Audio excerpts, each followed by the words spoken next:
tell you what you can't do. Gotta change all that.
let them tell you what you can't do. Gotta change on.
Never let them tell you what you can't do. Gotta change on.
Never let them tell you what you can't do. Gotta change all that.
let them tell you what you can't do. Gotta change your ways.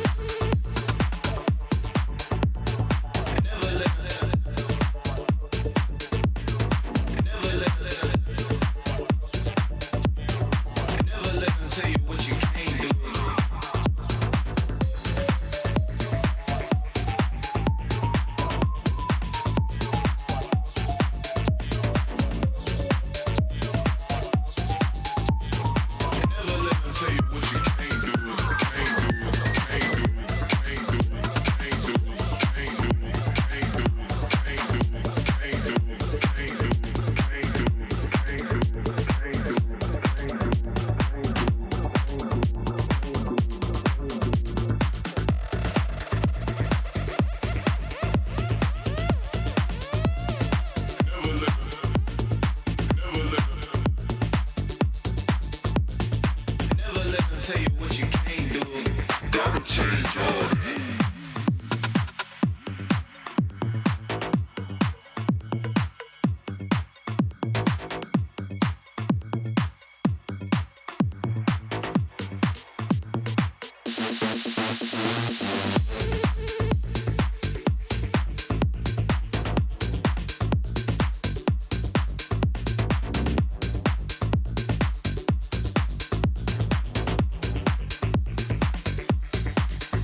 let them tell you what you can't do. Gotta change your head.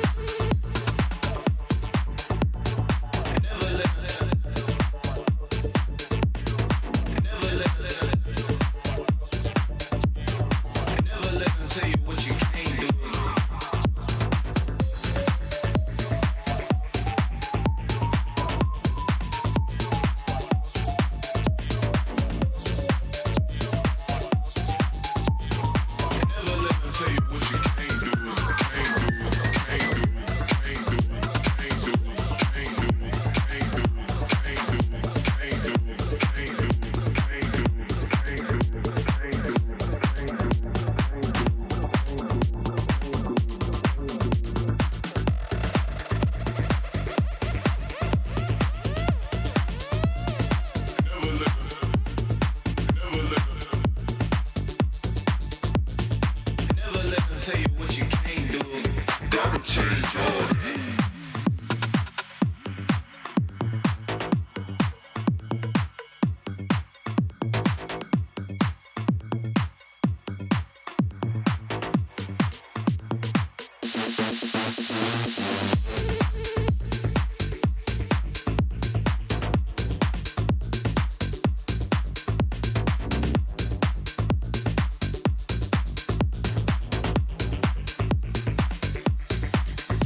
with Influence Rage when they have that 8k gold lead. They have the minions pushing the crystal. Yeah, they're looking to push at this one. Oh, it looks like MTS is going from the backside. He's trying to go in, and they do end up getting the kill. They get Sunny on that one, but the flashback, Araki Zoro's down as well as Molly, and really want to fight this one, but now he's on the run. He's been slowed down with the time bomb. He decides to go in, but he gets killed. He got caught out of position. Araki Zoro's just barely, he's going to get sniped in the end. He gets killed. Bilal will take credit for this. Charm is down for the count as well. They've got 4 members thus far, make that 5, and they will take the 8th.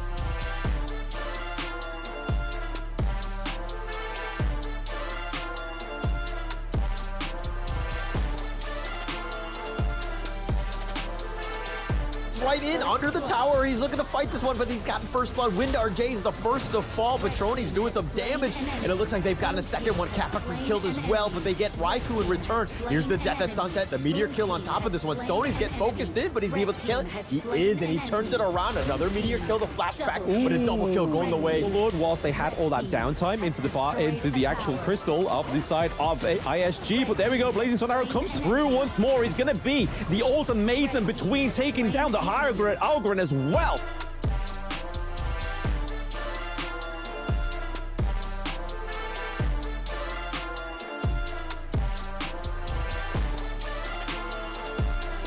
MTS doing a lot of damage onto the Kaiser. Kaiser's now back into it. That is a kill going over to the side of ISG and Tribe. 1-2 trades so far for both of them, because that's where all his healing is going to come from, as well as his abilities. We see the Conductor of Souls come through. There is no knock-up though. However, MTS gets taken down once more because the damage from Muster is just too much. We see Marley going down as well. That's a 3-0 trade because Startins now come back up. Zhang's Bei on the run. This could be the setup of a triple kill.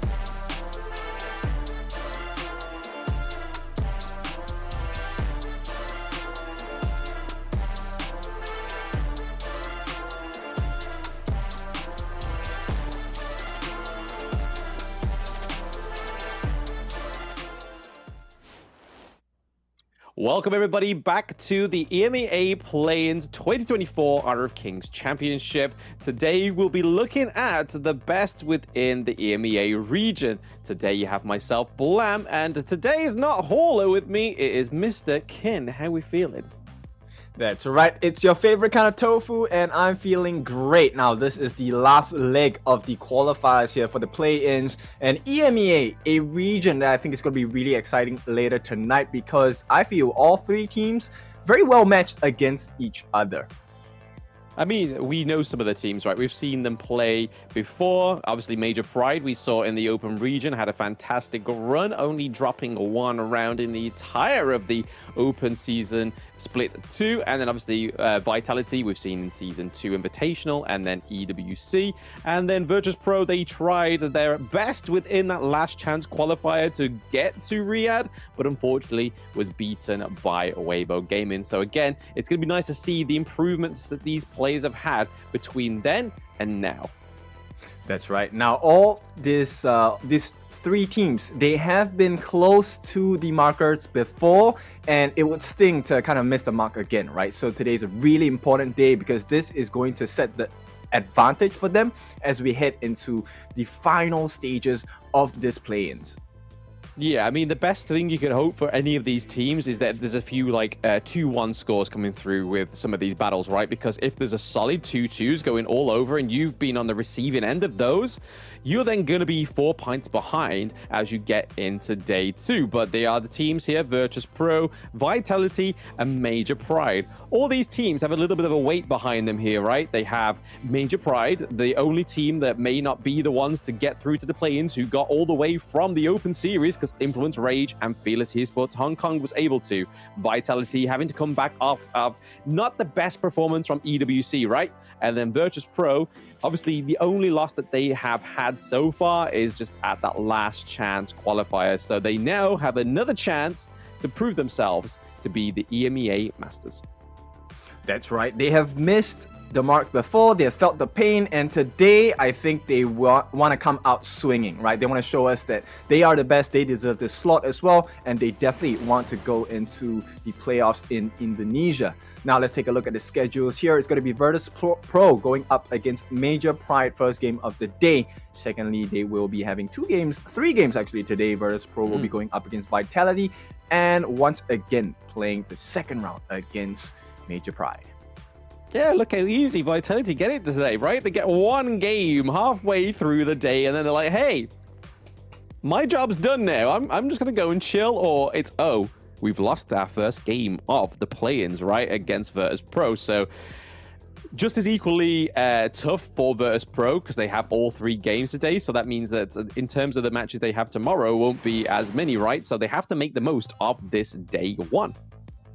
Yep, so they definitely need to be on point. They need to be on the ball as well. And here we go, Vitality getting ready on stage as well.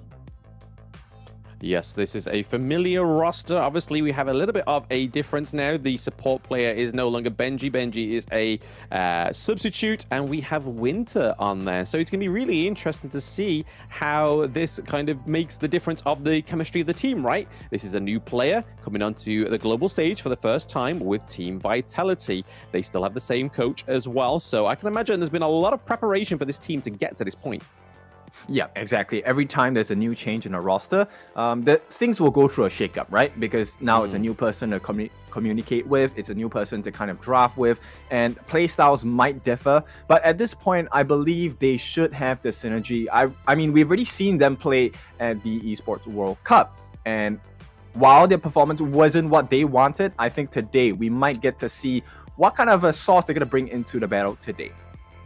Yeah, I mean, we saw them in Season 2 Invitational, right? There was a lot of Kaiser in the jungle because there was a case of City Boy and Shanks switching between the jungle role for themselves, so they had to kind of play back to basics, something that was a little bit more of a front line. But we can kind of hope with all the kind of play-ins that they've done up until now, they've got a few different pocket picks in their draft, because I can't imagine that Kaiser's going to get them through the entire of the play-ins, right, Ken? Yeah, for sure. Now it's definitely going to be a totally different draft, right? And you know what? My biggest memory of on the side of Vitality actually comes from Shanks. So Shanks, as we know, can put up those all-star MVP performances. And today he needs to be on point. So he needs to bring the A game. He needs to be that farm lane that Vitality needs so that they can make it through. Yeah, not only that, right? Highland, we know, had a good performance within EWC, but then also Season 2 Invitational, and really surprising us with that Shangguan pick, right? That was probably one of the first times we actually started to see Shangguan actually come out onto the Gorge, and then after that point, we saw other teams picking it up, especially when they needed a lot of burst damage, and Highland played it to almost perfection, right? There's a lot of pressure for the player, and hopefully he's kind of overcome this pressure for himself, and he's just going to really dominate these games in the EMEA play-ins.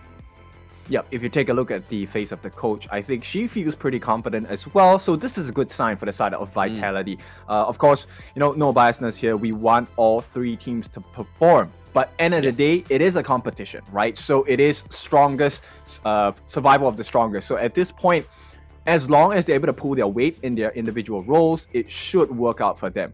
But, you know, this is just half of the battle. Yeah, Kid, I can see you on the screen. It's Kinception. Kinception. We're hearing him. We're not seeing him, but we're seeing him in the background. Kin, how do you feel that you can see yourself? What would you tell past Kin right now? What? You guys are looking at me from a different screen? Look. No, look. Can you see Winter? Look to her right or left. You can kind of see you on the screen in the background. Oh, Kinception. Okay. Well, nonetheless, let's go straight into the action. The draft has started. So we're going to have Vitality go up against Virtus.pro first. Yuan and Lung, what do you think about this pick? I mean, this has been a solid pick of the entire Open Series, the play-ins, right? The pressure, the appearance of the Yuan within the BP has been huge, and it's a good first pick, right? You can flex it into the mid lane, you can flex it into the jungle, keeps your opponents guessing. But we now see Virtus.pro have actually on the stage as well. We just saw Vex there. They ban out the Mai Shiranui, they ban out the Dolia and the Sun Bin. After locking in that Zhongfei for themselves, they kind of want to make sure that those more Enchantress kind of support heroes don't come through because we know the great counter engage mechanics that Sunbin has, right? And the same with the Dolia. Yeah, that's right. And if you take a look at the draft, it's really a sourcing kind of draft, right? They want to look for those openings, and this will place a lot of emphasis onto the Ogren for the side of VP, and for the side of Vitality, it's going to fall on the Dharma. So they need to find these openings, and hopefully with the openings, it will then allow their farm lanes to really just deal and get the damage in as well. Yeah, I mean, this is a classic 90 pick, right? Dharma was probably one of the big picks for him in EWC. We saw him come through with the Dharma quite often, especially back then when Orgrim wasn't quite yet available to be used. We were looking more of a switch up between the Elaine, the Byron, which obviously has now been banned out. Same with the Hino as well. So looking to focus not only the mid lane, but also a jungle pick. The Hino can be as well. But locking in the Orgrim for a Virtus.pro is huge for them, right? They do go for the Dharma to try and get a little bit more CC to try and counter the Orgrim, but Ali coming through there as well is a great first pick for the side of Virtus.pro. They go for the Mulan. So again, this is a hero that wasn't actually getting a lot of airtime in EWC. It was, I believe, AG Global picked it up, right, against the KPL Dream Team, and then ever since then, I hadn't seen it since Season 1 Invitational. So hey, the Mulan comes out onto the Gorge once more to go against the Dharma. How do we feel about that one, Ken? Really good, right? Because with the recent patch itself, Mulan is now buffed, so you can definitely expect her to appear on the Gorge a little bit more. In terms of proficiency, we're looking for an opening. So if she catches onto anyone on the backlines, if there is no anti-CC protection, essentially you can kind of soft confirm that it's going to be a kill. But at this point of time, looks like they want to go for the heals as well. Tyen as well as Princess Frost will be picked up on the side of Vitality. I like the CC, but Princess Frost is a highly mechanical hero. Needs a lot of spacing, needs to be very accurate. And I think it might be of a certain difficulty for Vitality.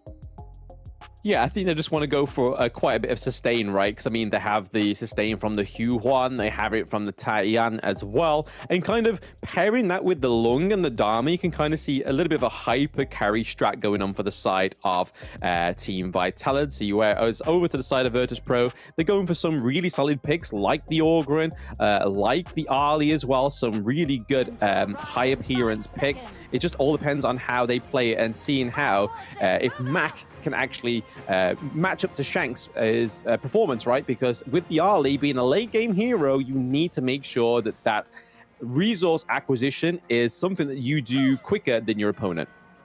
Oh yeah, for sure. You know what? Actually, I have a huge concern. That's going to fall on Winter because I'm not the biggest fan of a Tyen pick. I don't feel like she offers too much. But we'll see, right? Because the ERMs could be effective in the fights. Yeah, I mean, we can kind of see that they're just going for a lot of CC to try and counter the Orgrim. They don't want to be victims of that conductor of souls, right? Yeah, you know, with the healing him, it does provide a lot of sustain, a lot of heals, because one of the things that Vex is looking for is low health. But with the tie-in, it's going to kind of counter that particular front, right? But my concern is Winter, not super survivable in the fights if she gets caught off at the wrong timing. Yeah, I think that's down to a great ban and pick rate, right? Ban draft from Virtus.pro. And the Dolia, the banned out the Sunbin as well. Kind of, they took the Zhongfei for themselves, obviously, so there was not a lot left to have within the support role. If they went for the Lian Po, I think it would have just been a little bit less of a sustain, more of trying to get onto the back line, like the Ali, like the Suya as well. And again, I don't think we've seen Lian Po in the support role within the open, the play-ins, and it hasn't actually gone that well, right?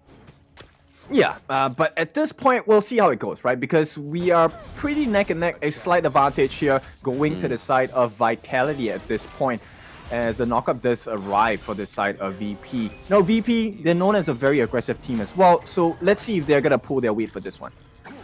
Yeah, I mean, it's all about Vex getting all that gold up, right? Just making sure he's able to build the Blazing Cape, the Eye of the Phoenix, to just boost that HP regen as well. So it's just all about a matter of time, right? For both of these builds. Okay, 90, dealing a lot of damage.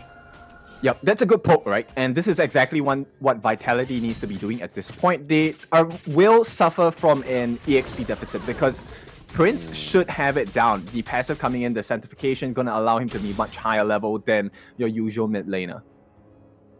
Yeah, I think that's the beauty of the Dharma pick, right? Even though you've got some like versatile, very agile hero like the Mulan just dashing around and stuff like that, he can just like change the angle, right? He can be like pop, pop, pop, pop, turn around, pop, pop, pop, pop, turn around, and just like try and catch her up that way, and even at the same time clear the minion wave. Yeah, so enlightenment really important for the side of Vitality. At this point, it's a back and forth, right? Nobody wants to overcommit, nobody wants to give that first blood as well, because once you give a swing to either side, they're gonna snowball really hard. Yeah, and I think the good thing with the Ogryn pick into a Virtus.pro, right, is the fact that Hugh1's not able to kind of have that dominative performance that we've seen on the likes of Raikou, but trying to get into the enemy jungle, which has been kind of like the key thing, right, in the early game with Hugh1. Yeah, exactly. And you know what? Actually, this might be the first catch. They might want to commit on this. Not going to have it too much, right? Erum going to be committed as well. But Vitality, they're just poking and prodding. I don't think they want to overcommit at this point. Yeah, just a quick one, Ken. What would you think to the Suya pick here, but ending into the Virtus.pro roster? I like it, right? And it works really well. Here we go. This is going to be the Winter is here. Not going to be enough damage at this point. And, back to your question itself, I think if you give it the Ogryn or even the Mulan or Arlie, it could be very damaging because late game, they are a very scary bunch. It's going to be hard to catch Prince out. Yeah, I'm really surprised though here with Prince because he hasn't able to actually get any sort of like XP level up, even though that's the whole thing of Suye, right? He's still level 6. He's just about to get to level 7. Not too far ahead of Highland. That's kind of, you want to be playing way further ahead in the XP game when you're Suya, right? Yeah, it's a compounding effect, right? And this might be the one that gets it down. Tyrant is in threatening health range. It is going to be Tsuya that gets it. Prince gets the steal. Winter is still alive, but can he survive? First blood actually goes to Vitality. 4-on-1 in the middle. The river is not going to be a safe place. It's going to be 3 down for the side of VP as Vitality take the first step forward. Yeah, they get the crucial kill, Theft, but at what cost can they take a 3-0 trade over to the side of Team Type Vitality? It does put them up by 700 gold, and it leaves that T1 into the farm lane completely unguarded. So again, that is a way better trade than taking the Tyrant. Tyrant lasts a little longer, but the effects of the T1 takedown, those 3 kills, has a lasting effect, right? Yeah, for sure. And at this point, Mac is trailing Shanks in the EXP department. So even though Prince is leading, it's even out by this part of Shanks. Yeah, just completely trying to change the roles and the leads between these two teams here. But again, we're seeing that gold lead slowly slip away from Virtus.pro. They've got to make sure that they can take a next team fight in their favor. It kind of went like... At the beginning part, we saw it was like, hey, okay, Virtus.pro, they get the crucial kill theft. Maybe that extra bit of damage would help them. But no, it's just how Team Vitality navigated that whole team fight was just a great composure. Yeah, it kind of like nullifies the efforts that have been put in by VP right now. 90 gonna just get some pokes in, retreats at this point. And I don't think Vitality wants to overcommit. Right now, they're taking a look at what kind of opening Vitality is going to offer them. Into the midline, we see a lot of people. Virtus.pro looking to get some traded blows there onto City Boy, but he doesn't feel it. He can heal it. Yeah, it's not a perfect start, right? Because at this point, they committed the flash from 3005, and there was no result for that. There was no return on investment. Yeah, when you want to be using these things, it's completely opportunity, right? You need to just make sure you're getting the most out of when you sacrifice something that is fatal within either getting a way into a team fight or a way out, especially on a hero like the Mulan. You can kind of see Mac actually doing a little bit of a mirroring play that Shanks was doing into the farm lane, right? He's looking to get that T1 into the clash lane. Zhang Fei's doing a great job at keeping the side of Vitality from him. 90 maybe getting an approach here. Yep, Winter is here, going to be dropped down. The stun does not land from the side of Prince, but they do get the return blow from City Boy, right? Now, I know you like to play a mean Ogryn Blam. At this point, does it feel like he's under a lot of pressure? I mean, if you look at the goal difference, no, because he's ahead, right? So the Path of Passings are coming through pretty well. He's able to get his Azure Golems and Crimson Golems at all times. It's not like City Boy is doing much to actually try and starve the Ogryn, which is kind of the counterplay, right? If you don't have the CC, you've got to starve the Ogryn. Yeah, which is also a risk that they're taking, right? Because if you invade the jungle at the wrong time, essentially you give away that lead you've worked so hard in the first 7 minutes of the game for. Yeah, you can kind of see, though, in the gold lead that Shanks is able to get just a little bit ahead of Mac right now, and that's the kind of thing you don't want to let slip further away. But we've seen Shanks plenty of times. He's able to just be a great farm lane player. That was a great wave clear from the side of Vitality, just keeping that T1, maybe trying to go for it into the bot lane. They're able to get it on the side of Virtus.pro. So another turret is going over to Virtus.pro. So Virtus.pro not having that same issue as Tribe Gaming did yesterday. Yeah, and here we go. This could be the engage that they are looking for. They will not overcommit, right? It's all about positioning for the side of Vitality. And based on what they're doing, I feel like they could be a bit more aggressive. Right now, they are just too afraid to overstep their boundaries. I mean, that's got to be good for Virtus.pro, right? Especially for the ego. It's like, hey, they're not sort of like taking us for granted here. They're actually playing with a lot of respect for the side of Virtus.pro. Mulan might get caught out in a 2v1 up into the clash lane. We have not seen just yet, but hey, so far so good for both of these teams. They're keeping neck and neck, right? Yep, and it's going to be a trade, right? With 3005, team might not die. They do not get the steal here on the side of Vitality. And this could be the swing that VP has been waiting for, right? So a failed play on the top, this could spell the end of the league. Absolutely. Yep, So, conductor results going in. Might be. Oh my goodness, it's going to be a kill, and this was the concern, right? Winter immediately gets bursted down. They make the trade, but is it worthwhile, right? You give a support, you get a trade in the neutral objectives. What do you think, Blam? It all depends on what Vitality now do with the Overlord, right? When those Vanguards come through, are they actually going to get a lot of pressure into those lanes? Right now, you can kind of see that the advantage for Virtus.pro is down into the bot side of the lane, whereas right now, it's pretty much equalized in that clash lane. Seeing the teleport mechanic come through here for a 3005. Looking to get a bit of a macro push and stop that, but hey, mid-fight. Yep, Conductor, so it's going to be dropped. The freeze comes in. Frigid Prison going to land that mark. Vex is falling low. Could be the last hit there. Will not finish the mark. Vex walks away. This could be the turnaround that VP have been waiting for. They won't overcommit. At this point, 3005. He's looking for an opening. They won't overcommit, and 3005 did what he needed to do in that bot lane, right? Was get the macro play, but he made no. here. Yep, he's going to give his life, and this is going to be a lead back in the favor on the side of Vitality as well. If 90 does not fall, it's a win for Vitality. Yeah, that would have been a huge fall for Vitality there if 90 did fall. We do see the retreat for Vex, though, over the wall with the Path of Passing. Are they going to lead up with Grizzly Q going in? Yep, the beast is unleashed here, but it's going to be the ultimate coming in from the Yuhuan as well. It's all good. City Boy saved the team for the time being, and they want to maintain this lead that they have. A lot of trading blows, a lot of damage onto the Zhong Fei, so really just keeping away from this next interaction, especially onto the Shadow Tyrant. Maybe this is what Vitality was doing, was just giving over these normal Tyrants and expecting to get that Shadow Tyrant, but you can kind of see that Virtus.pro are going for that Shadow Overlord, right? Shadow Vanguards are very good with those macro plays. Yep, I like it. They make a beeline straight away, right? The moment they knew that, hey, the Tyrant is not worth contesting for, let's go for the Shadow Overlord instead. Yeah, placing down a bit of pressure into the mid lane. They're able to get the T1, however, onto the side of Team Vitality. So only T1 surviving now on the side of Virtus.pro is that clash lane. And we know how important that mid T1 is. Virtus.pro tried very well trying to get the T1 from Team Vitality, but they just put up too much of a fight to defend it. It is ground zero at the end of the day, right?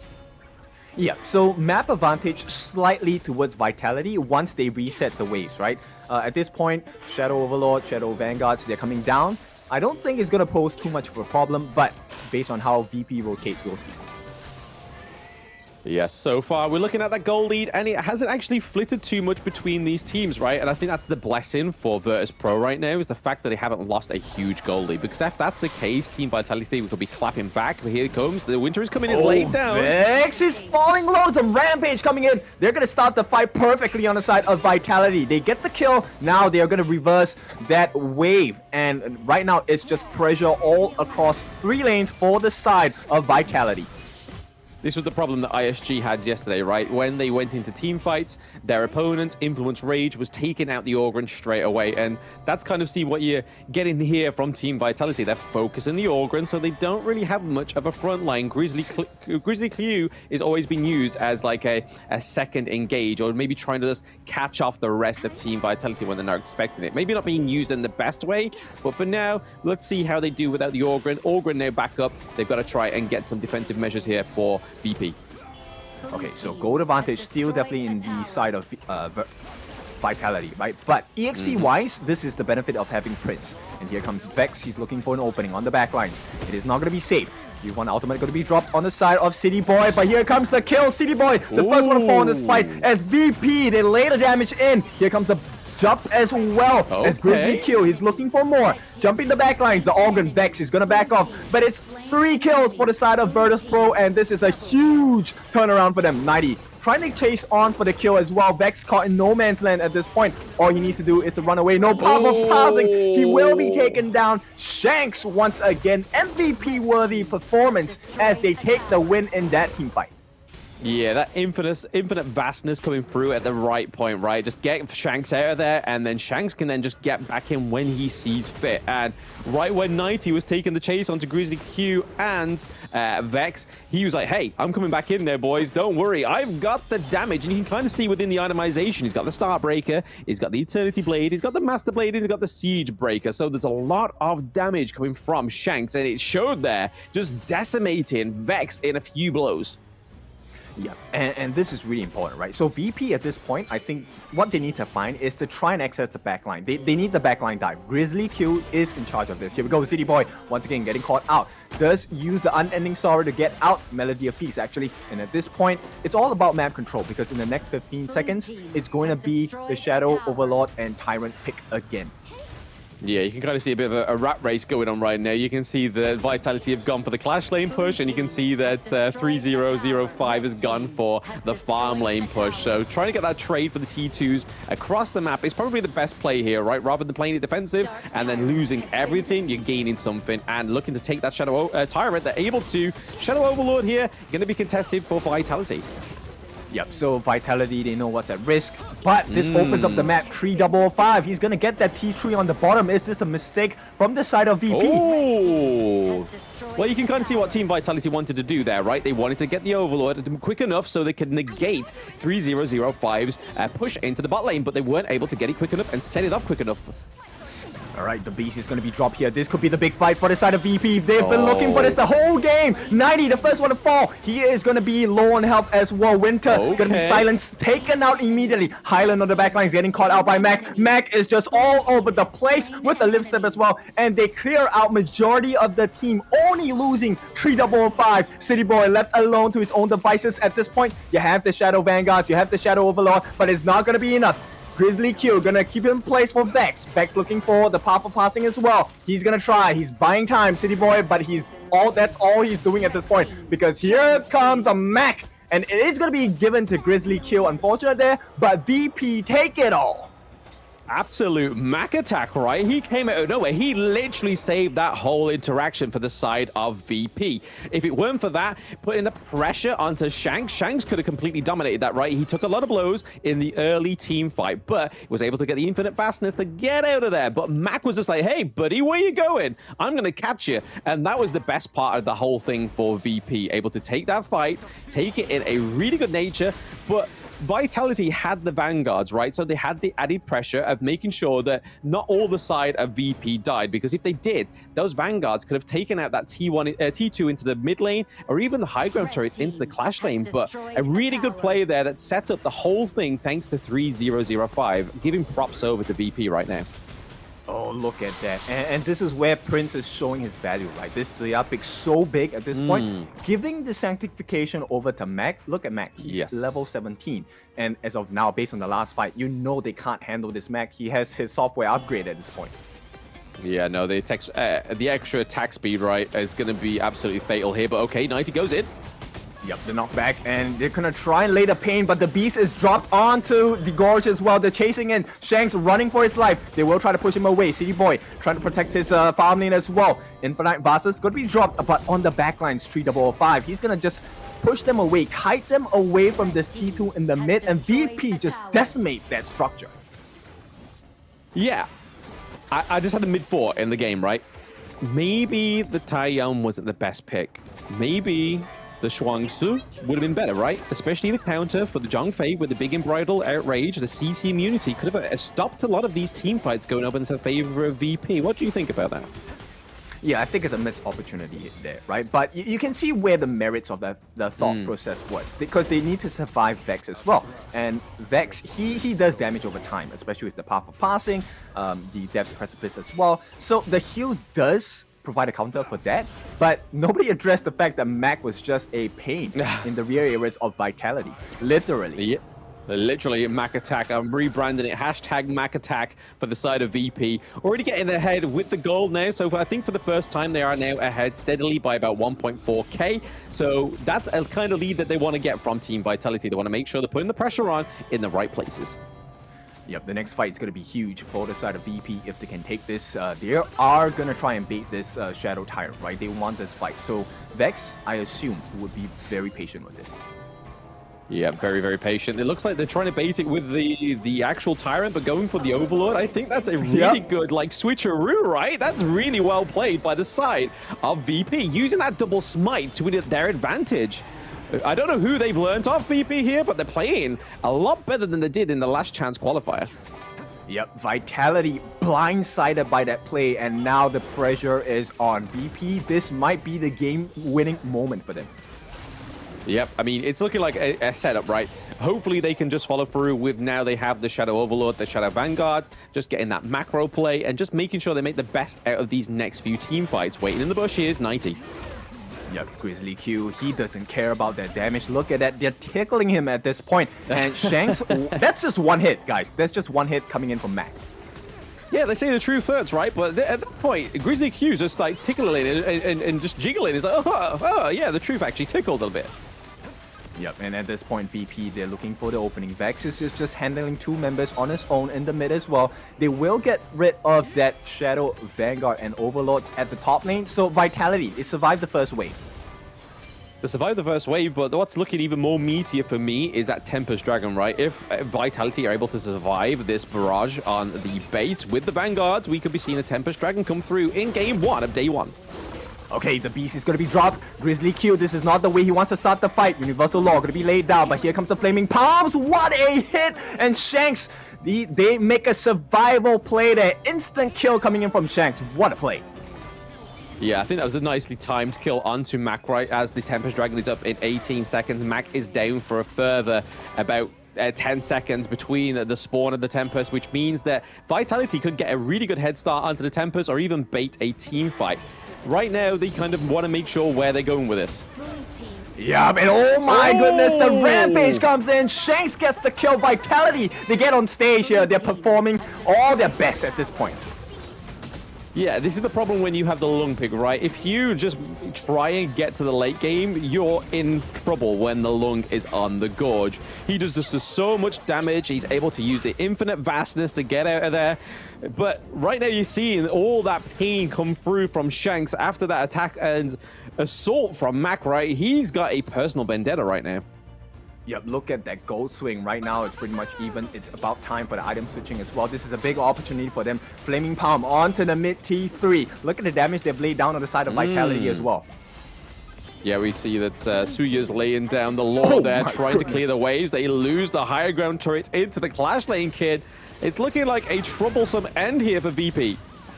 Yep, they can't find an opening on the side of VP. They get caught out on the backlines. Mac is going in for the damage as well. Infinite Vastness going to be the savior for Shanks at this point, but he's falling low. The damage is coming in. VP, they turn it around. They get Winter as well, and this is a successful defense coming in from VP. Yeah, managing to take away the Vanguard, the Tempest Vanguard there at the T3 in the mid lane, just stopping the stuns coming through, stopping the damage as well. Great defense, able to take out Winter, so that's a lot of sustainability from the side of Team Vitality Gun. They've just got to make sure that VP are able to push these Vanguards away and just basically stave this next Vanguard attack. Oh yeah, this is definitely important, right? At this point, they burn out 3 ultimates for that defense. And right now, I feel like, you know, Vitality should put their foot on the pedal, put more pressure. Yes, I mean, there needs to be, right? They have to play this very, very aggressively. They can't kind of play it very cordial in terms of like, hey, let's take a few jabs here and there. It's not that point in the game, right? We get into that 22 minutes. Something has to break. Yep, definitely. And you know what? Both teams now, they have a T3 broken down on their respective lanes, and they have a tower that's extremely dangerously low as well. Yeah, looking for a big push here is Team Vitality. The only thing standing between that high ground turret is the Mulan right now. Okay. Yep, the swing comes in. The beast is going to be dropped as well. Grizzly Q catches 2 on the backlines. Here comes Mac. He's flying in as well. 90, unable to tank the damage. Vex on the backlines, chasing in, gets the kill. That's the first life. But on the other side of the fight, 3005 will be taken down. Right here, Vex might have made a mistake. It's going to be 1-on-5 here. Vex trying for its life. Gets the kill, a killing spree. But VP, they lose 2. It's not enough damage, not enough health. Yeah, no, that was well played there by Vitality, getting that Tempest Dragon, because they was able to push the Vanguard to the Crystal, and now they're on a bad footing for the side of VP, playing a little bit of a handicap, 3v4 right now. What is going to happen here, Kin? I think this is probably it. Yep, this is going to be Forbidden Domain. They are going to try and push it in. Grizzly Q is done for. There's no more tank. They're still so healthy at this point. Infinite Vastness. The Dragon has been unleashed, this time from the side of Vitality. The waves are crashing in. This could be the first game of the match here as Vitality, they go for the Crystal. They get it all. And Vitality take game number 1. What a close match, right? That's one way to kick off day 1 of the EMEA play-ins for the 2024 Honor of Kings Championship. Very, very close, showing a very much improved Virtus.pro to actually go up ahead against Team Vitality and take it all the way to that 23-minute mark. That's a feat in itself, right? That's right. That's why I'm so excited for day 1 of this EMEA play-ins, because all 3 teams really strong, and you can tell, right? You give them a small centimeter, they will take a yard from you. Yes, if they take an inch, they will take a mile. And it got to the point where Virtus.pro was looking like they were going to actually end the game, but just because of that knowledge from Team Vitality, the exposure against some of the hardest teams on the scene, really put like a resilience to their name, and they were able to push through it, make sure they didn't get that mental boom, and went all the way to that 23-minute mark. So Team Vitality getting a 1-up to Virtus.pro, but it wasn't a convincing 1-up, right? It was very contested. Yeah, very tough, right? But this is still the Shanks show coming in all the way from the previous performance he has placed on stage, on the world stage, in fact. And I think it's a really proud moment for him, right? But just to be clear, Mac was on fire as well. Yes, that Mac attack toward the back when we saw that Shanks went down was definitely one of the biggest upsets of that game 1, right? When Virtus.pro decided to flip the whole game for themselves, get the Shadow Tyrant, also take down Shanks, and just completely almost wipe out the whole side of Team Vitality. But fortunate for Team Vitality, they were still able to bounce back from that. And I think it's all down to the Lung pick, right? When you get into that late game with Lung, you give over the Tempest Dragon by the fall of a bad team fight prior to that. The damage that comes through with Lung is crazy, and you're about to see that in these highlights. Yeah, so, you know, with the first big win going over to the side of VP in terms of the steal on the neutral objective, we thought, hey, VP was having a good game, right? But it was just Vitality holding them at knife's edge, telling them, hey, you can't step too far into the base. In fact, there was a moment, I think, right at the mid side where 3005 actually got that T3 on the bot lane of Vitality's base. It was a huge moment for them. Yeah, that was like I was saying to Hauler yesterday, it's all about setting up these side lanes. And this is the thing that I feel like teams like Tribe Gaming need to kind of learn, is that it's not all about these brawls. It's not all about these kills. It's all about making sure you're able to open up your lanes, because that's what really paints the end game for your team. The ways in, being able to apply pressure, making your enemy team think, damn, if we lose one team fight and they've taken our high ground in the farm lane, that is their way into our base, and we got to let that happen.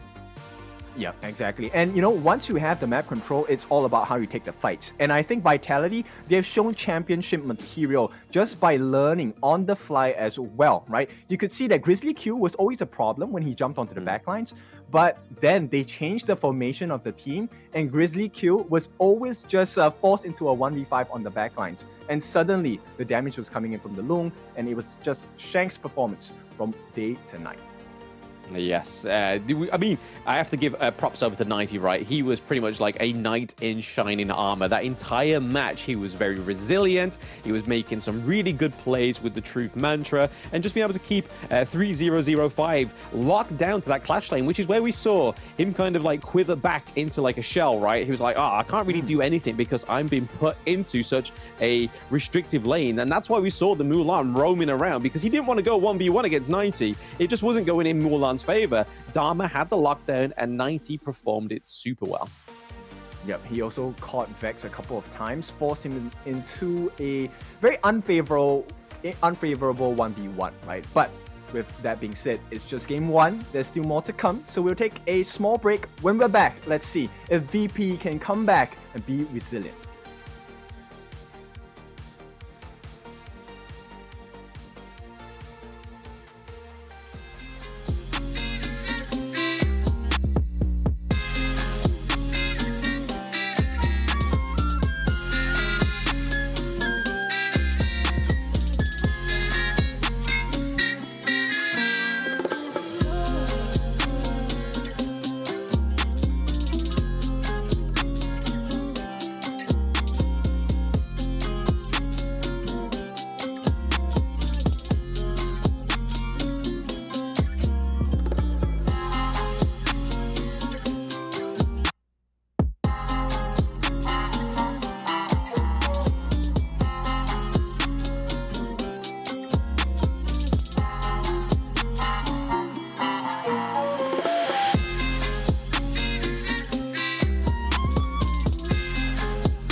tell you what you can't do. Gotta change your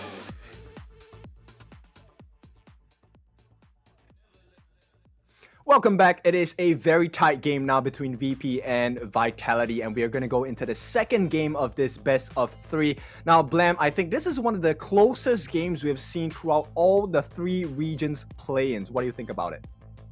Yes and no, right? It was very, very close. We've seen close battles as well, I think, within the Americas battles, especially between ISG and Influence Rage, especially on day one.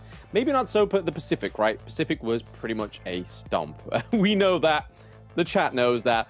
But I think the Americas and the EMEA definitely have a lot closer games. There's a lot more hype in that term, right? You don't know where it's going. It's always on a knife's edge. And I think that's the good thing when you cast him, right? Is just not knowing where that advantage is going to come from. Yeah, and it all came down to the draft, right? I think there was good benefits coming in from Prince on that. So yeah, it was really good. The level advantage really helped Mac a lot. But it wasn't just enough. I think just maybe slightly better positioning coming out from the side of Vitality. Yeah, positioning, I think it was just more so, it was a late game orientated team comp, especially around Shanks on the Lung. And then the Taiyan, I'm not always a big fan of this. Like we saw it in the EMEA regional Open Series, where the Taiyan came through quite a bit. And yes, the sustain does come through and there's a reason and a function for that hero, but it's just not kind of like, I feel like like I said in the game, the Shuangzi would have been a great counter for the Zhangfei, and I think Grizzly Q was probably a lot more of a threat for those engages than Vex was. Vex only started to get vexed towards the end of that game. Yeah, I feel like there wasn't enough support for Grizzly Q, and you know what? Maybe this game they can kind of fix that mistake as well, right? It was a missed opportunity for them because he really dove in at the correct times, he got the correct people, but there was no damage coming in. Yeah, none at all. None at all. But in terms of how the draft is going to be going for this game, do you reckon it's going to be a little bit of the same, or what kind of bans do we expect to see in the Prio bans, right? Do you expect to see the Hue-1 get banned out this time, maybe the Orgrin or the Ali or the Lung, right? I think those are the kind of like main bans that does generally kind of on a rotation within Honor of Kings. Yeah, we'll see, right? It also depends on who's coming in on the blue side. First pick is really important because when you come in for the second pick, you have the options of the counter bans and the counter picks as well. So at this point, I feel like Vitality, they might just let the Algren, come out. Yeah, absolutely. We'll have to wait and see when we get into that draft. But I think some of the stellar performances on the side of VP was definitely the Mulan, right? The Suya definitely had that utility towards the end of the game. But we get it into game twos. BP and VP are over to the side of the blue team. So they're able to pick up the Hue-1 for themselves. Lock in the Sunbin. They banned it last game, but they do go for the Princess Frost. Lady Chen is up, but they don't go for the Lady Chen. Well, I think, personally, I prefer the Princess Frost over Lady Chen. Of course, with that being said, we all have our personal preferences, but I like this pick coming out from Vitality, right?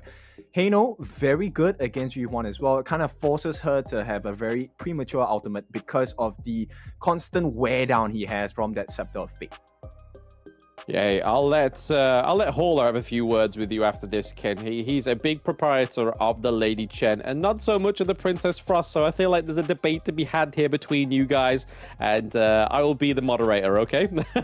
Sure, we know how that conversation goes. It takes a better player to execute a Princess Frost. That's all I'm gonna say.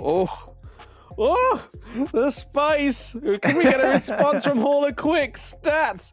But no, let's look at the further part of the bans here. We get the Zhangfei getting banned out for the side of VP, so they're banning out the Beast themselves because they obviously have their support hero locked in, and they don't want to give it over to the side of Vitality, right? Having that great strong front line could really set up the likes of the Ali and even a 90 going onto the Dharma once more. DRNG being banned out as well as the Lung, so a few of those bans we kind of predicted. Yeah, and it's very disruptive, right? Going up against Shanks, playing the Arlie. This time, it is his turn to perform in the Arlie. We'll see if there's a difference in the way that Shanks takes this Arlie. Maybe a different class, maybe a different level. But nonetheless, we expect an all-star performance from this guy. Yes, we'll have to wait and see, but we are suspecting that anyway, right? We saw his lung pick. It was fantastic towards that late game. Ali, however, is, again, another late game hero, but I feel like she has more chance of getting caught out, depending on how your reactions are with making sure you're able to get back to that parasol. Hey, Atta coming out for the first time, so that's going to be Atta in the jungle, and then Hino in the mid lane. I love it, all right? I haven't seen a lot of Atas in professional gameplay, let alone the ranked games, but he is a pretty sick one to play because his, defensive capabilities really strong. Yes, very, very strong. You have to kind of build the HP, anti-HP regen, right, when you go against the Atta, because that's the whole point of his passive. But again, he also has the means of zoning out the team fights. He can put that huge boat down. He's like, hey, this is the border. You're not getting past unless you pay me your life. And that, I think that's the good part about the Atta, because it's going to set up those scepters from Hino, be able to lock them into place, and then Hino can just let loose with those scepters. But then you look over to the side of VP, locking in is the Consort U, and then the Byron into the top lane. So I feel like the Byron is definitely like a bit of a back to basics, but most times out of 10, Byron wins that clash lane, right? Yeah, you know what? My main concern here is, does VP have enough damage? Consort U, of course, we all know, very great farm lane, but it takes a bit of time to get damage coming out from her, right? It does. It does. I mean, the good thing about the Consort U in the first part of the match is obviously she has the long range poke, right? So if you can land that, obviously on the Ali, very slippery, it's going to be quite difficult to land it. But we look over to the side of Team Vitality. The Liam Poders come through, and I'm just hoping somebody just reignites my faith in this Liampo pick into the support role, right? Because over the past 2 days, it wasn't looking too good for the Liampo. Even I was looking a bit tired at the Liampo pick. I was like, come on, bro. You need to make sure that it's all about the time, and it's all about making the most of that Tremor Smash, right? Yeah, and at this point, I feel like I prefer Vitality's draft, right? I think it's a little bit more robust, a little bit easier to execute. And now there's a mechanical difficulty for playing Victor Sports, as I've already said. And based on how mobile Vitality is, it's going to be a very hard game for Prince.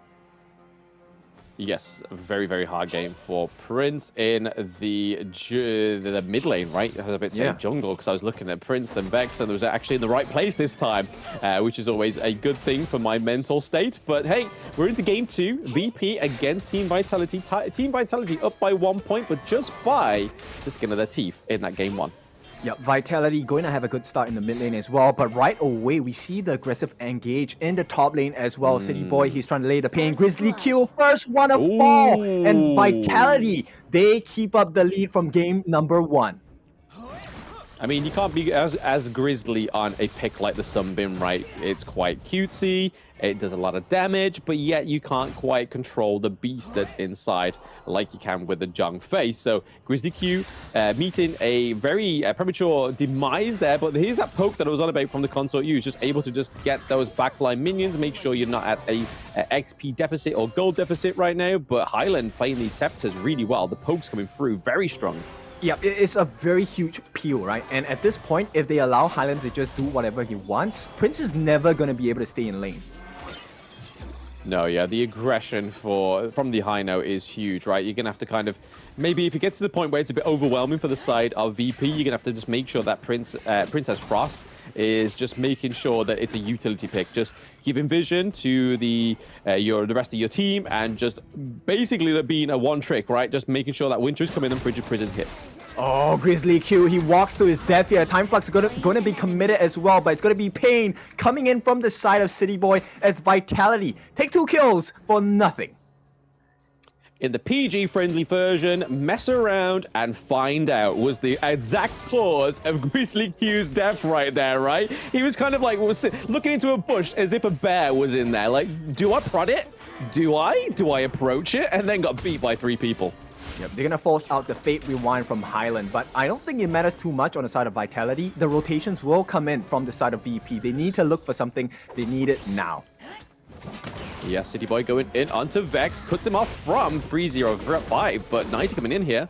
Yep, numbers advantage though. Is this the fight for VP? Have they found it? No, it's not. City Boy gets the kill as well. Vitality, they walk forward and they lead the charge as well on the Clash lane. Yes, and I mean, what a more important lane, right, for 90 just to get that advantage in the lane. But hey, he's not done yet. The flash is committed, but 90 should not survive this. Hang on, the Dew saves him. And at this point, this could be the turnaround. Vitality, they just want to push them away. It's going to be the Storm Strike. Nothing too much. Winter, what a play from her so far. Yeah, a really good play from Winter there. It was a great engage, a great disengage for the side of Team Vitality as well to run away out of that with no deaths. And now Highland just able to keep that pressure on. Grizzly on the level 3, right? Even though they're supports, they still need those levels. Just get into that level 4 whilst Winter is already ahead with level 4, right? So got to make sure that the Grizzly doesn't fall behind and the Grizzly doesn't get taken out as easy because Vitality know that that is the whole counter-engage measure. Yep, now this is a dream start for Vitality, right? Especially for Highland. Nobody has been able to stop him in the mid lane just yet. And he's free to roam and do whatever he wants here. Yeah, and so far so good, right? Highland is playing this mid lane very well. The high note is super deadly against the Princess Frost. But even so, 305 is looking to try and take a one up onto 90 there. Tries to get the teleport mechanic away, but we see that Mantra's coming through. Is it going to be a trade here, Kin?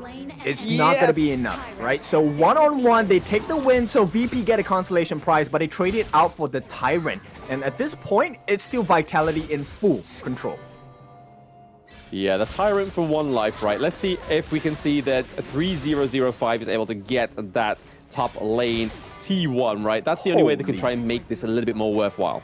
Yeah, Highland is just laying down the pain, right? He's peeling so much, and at this point, the farm lane one-on-ones, it's all in favor of Shanks once again. Yeah, so a very concise trade there for the T1s into the Clash and the farm lane, but hey, get in the Tyrant and almost ahead with the goal by 1k as well, right? This is a much better footing for Team Vitality going into the 5th minute. Yep, so 90 is the lost leader, right? They get the kill, but at this point, Ghost Ship is going to be dropped down. Vex is caught in no man's land, this time against 3 different members on the side of Vitality. We'll be using the Melody of Peace to survive that at this point. But it's the Scepters of Fate. They are dealing the pain from the side of Vitality. Yes, they are definitely dealing the fateful death on the side of Team Vitality. Highland laying these scepters down very nicely. I mean, the hit rate, right? This is what I was discussing with Holo. It's all about the hit rate with some of these heroes. And right now, Highland has definitely got a very high hit rate on these scepters. He's not missing them. Every one of them landed, and they're landing hard. Oh, they wanted to get the Ghost Ship here. It's going to be the Fate Rewind for the side of Highland. He's fine. At this point, it's all about peeling the defenses off of Virtus.pro, and it seems to be working well in favor on the side of Vitality. Yeah, Vitality already up by about 16.7k, and then obviously VP are at that 15.4, so a little bit of a difference in the goal lead here. They're looking to go for their second neutral objective for Team Vitality. They do get the Overlord as well, so Vanguards will be coming through for Vitality, making it a little bit harder for VP, and you can already see that they're having not as good as a start for VP, right? Oh, for sure. I mean, this is where the draft really works, right? And of course, with the lead they've gotten for themselves, City Boy, at this point, 3 kills already. He is just drowning in money. He is dripping in finesse and resources, but 3005 coming through there with the teleport, just trying to keep it away. But City Boy waiting in the bush. Oh, he doesn't want to take the 1v1 there, even though 90 is in the very close vicinity. Yeah, they don't want it. They want to control the mid lane. They want the T1 in the mid as well. And here we go. City Boy, he's going to help out Highland for a bit, right? But the real aggression is all the way on the top. Can Max survive this 2-on-1? They will push him away. The tower is being taken at the same time. VP, they lose a T1 at the top in about a second or so. Yeah, it's just a tricky situation to be in, right? You have a safe place, which is that T1, but then you're also being aggressed from that safe place, and they're also taking that safe place away from you. So Vitality really putting the pressure on in Game 2. They don't want to see that Game 3 go all the way to the 23-minute mark. Vitality almost got caught out. 90 makes a mistake, gets caught out, and here we go. Winter on the run as well. Right now, Highland's just trying to deter them from chasing in. But this is a huge window of opportunity for the side of VP. They need to make something happen. Yeah, try and stop this push into the bot lane here. The Vanguard is still looking pretty active and healthy down there. So 3005 goes down to try and stop that push any further. But hey, City Boy on this adder is definitely making plays and making moves, right? Yep. At this point, the C anchor is probably going to be the win condition for him if he can get that. But at this point, he will back away. It is going to be the mid T1. And City Boy, he jumps in, catches 2 on the ghost ship as well. On the back lines, Prince is all open, but he's unable to land the stuns. 90 jumps into the fight as Vex is caught on the top of the fight, and he's going to make it out safely. Nobody dies just yet, but Vitality, they just want to push them away. Pressure averted. And Virtus.pro, they have to move back once again. Yeah, I mean, it looked like a really aggressive engage there for Team Vitality, but actually coming away with nothing makes it just seem a little bit of a walk in the park. A little bit of a splash on the beach for both of these teams, right? Just splashing each other with water, not hurting, but Vitality may get caught out here. Yep. I mean, Highland, right now, he is just on the cusp of being the pain on the side of VP. All of those scepters of fate are doing so much work for the side of Vitality. Yeah, they're very surgical, right? They are hitting all the pressure points on the side of VP right now, and it's definitely something that they need to work against, right? The Sun Bin pick, I feel like, is definitely underwhelming for the side of VP going forward in this game too. Okay, you know what? To add on to that, I think one of the things that they need to address is the fact that whenever Highland doesn't have that Fate Rewind, it is actually a good time for VP to find something on the map. Yeah, you think so, right? But then this is just really showing that Team Vitality have the real presence on the Gorge in Game 2. They have the control in all these lanes so far, and the only thing that's stopping them getting even further is that T1 in the mid lane. Oh yeah, for sure. That's why they're trying so hard to break it, right? At this point, once again, Highland uses the Fate Rewind, but it's all a ploy. They might want to catch out Mac, but he's going to be supported by Grizzly Q at this point. Itemizations-wise, I think Highland's doing a fantastic job, right? Venomous Staff going in for the Insatiable Tomb as well. He does have it, so he's going to be a sustained monster at this point. Yeah, there's a lot of damage. There's the armor pen coming from the magic pen coming from the boots as well. So there's a lot of damage for Hino. And we normally see him on the tank, right? So seeing Hino build the itemizations for damage is really showing through in this fight. Yep, they're splitting the fight. Grizzly Q caught on the backlines. Time Life's going to be dropped down, but it's not going to matter too much. It's going to be a 1-for-1 trade, but Highland, oh no, he gets caught out. And this is the opening that VP have been searching for. They will not allow it. 90 uses the flash, but there's no more damage coming in from the side of Vitality. They have to get out. And at this point, Oak Bolt does not hit the mark. But it's a good win for the side of VP. But they you know what? They need everything they can get at this point. Hey, opening up that T1 is pretty much everything in the mid lane, right? We saw that was the key thing for Team Vitality in Game 1. It now puts VP back on the map, and they're only behind by about 1k. And going into that 10-minute, almost 11-minute mark, Kin, is a little bit of a shaky waters, right, for Team Vitality. Oh yeah, that's right. It's a tangle, right, between these two teams at the point. VP and Vitality, they are just dancing around, and you know the lead is never more than 2,000 or 3,000 at any point of the game so far. Yeah, at least Max learned from Grizzly Q from checking the bush with his face, right? Oh, and right as we say that, it's going to be 3005, gets caught out. VP unable to find anything on the map. City Boy, he's looking for an opening at this stage of the game. Yeah, it's all a bit of a fight around the Shadow Overlord, and a lot of damage could be done, right, from Team Vitality with this Overlord. Okay, City Boy, he finds out Grizzly Q. Here comes the kill as well. 90 gets rid of the support. It's going to be a 3-on-5 now. I don't think they can contest this at this point. Vitality take another dub in the fights. Yes, another dub in the fight and another neutral objective for themselves. Winter now rejoins the rest of the team into the mid lane.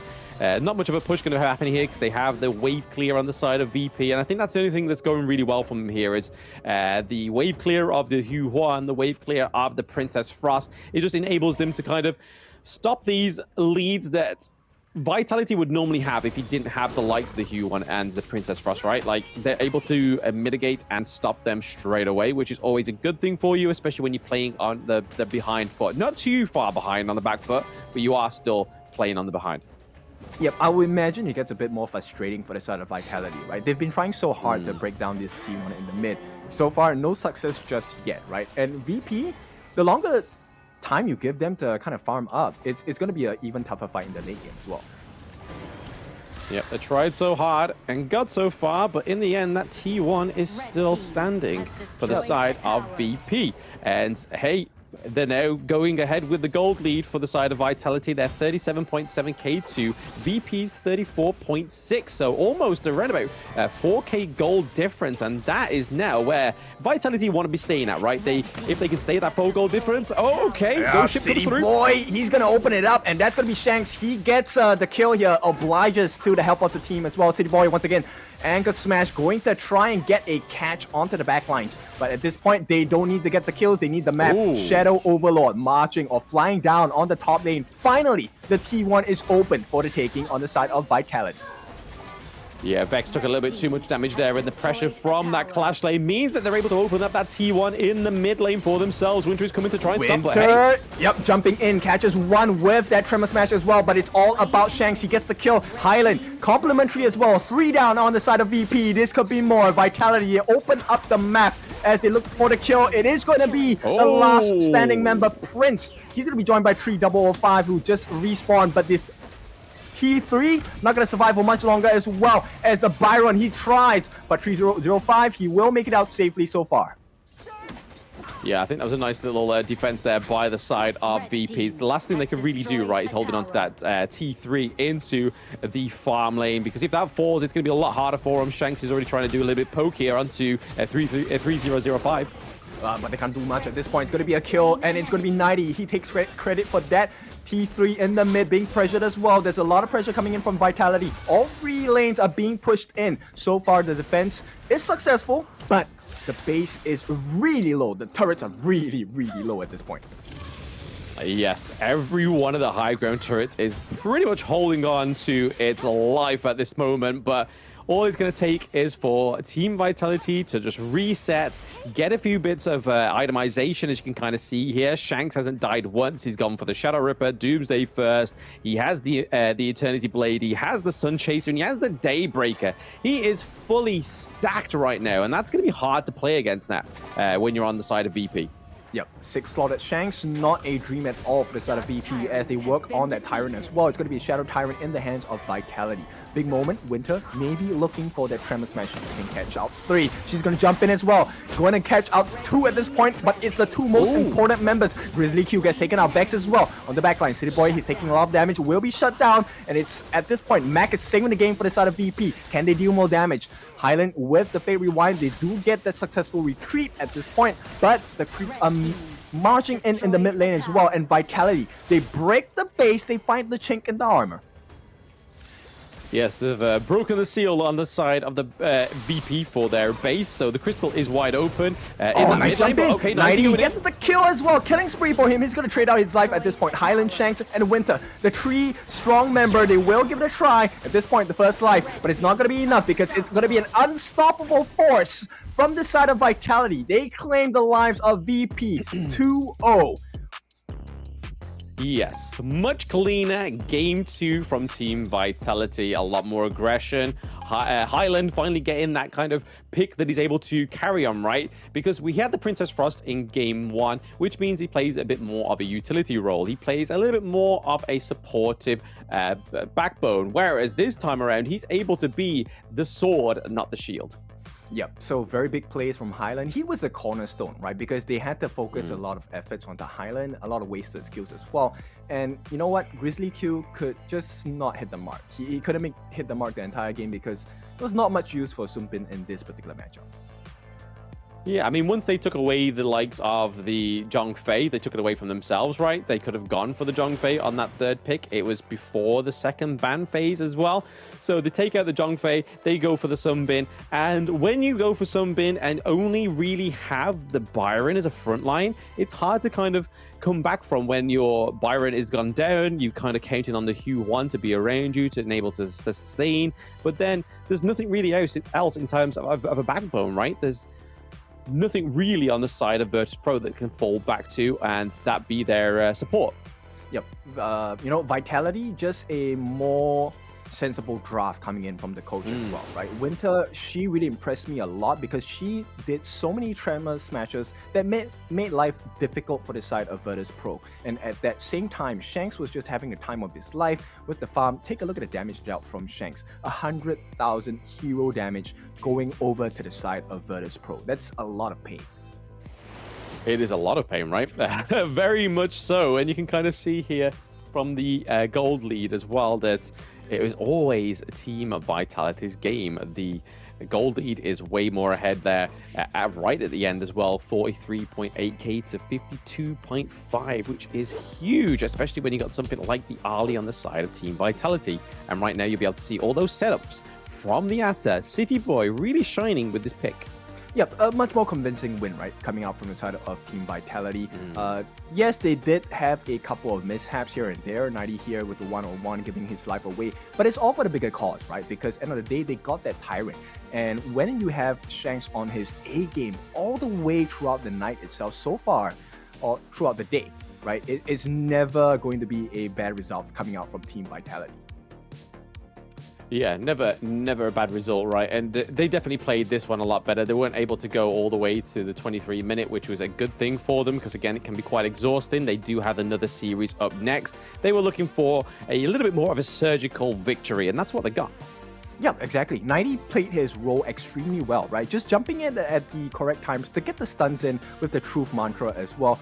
And once again, I have to highlight Winter because the play she made with the Tremor Smashes always forced out the unending sorrow or forced out the melody of peace. And it was at these moments that City Boy had the freedom to really just jump onto the backlines. And Shanks, good synergy to jump in at the correct timings, get the kills as well.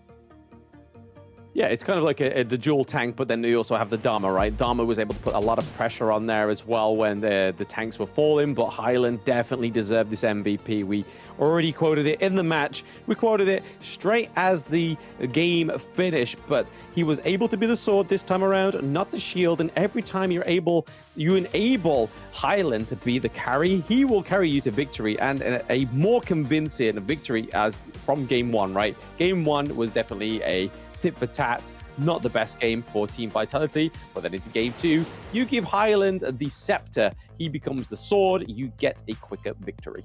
Yep, literally tore them down from the sidelines, right? With the Scepters of Fate, he was really dealing a ton of damage, and that really opened up the game for the side of Vitality. Now, with that being said, this puts Vitality at the top of the table at the moment. Congrats to the Vitality fans.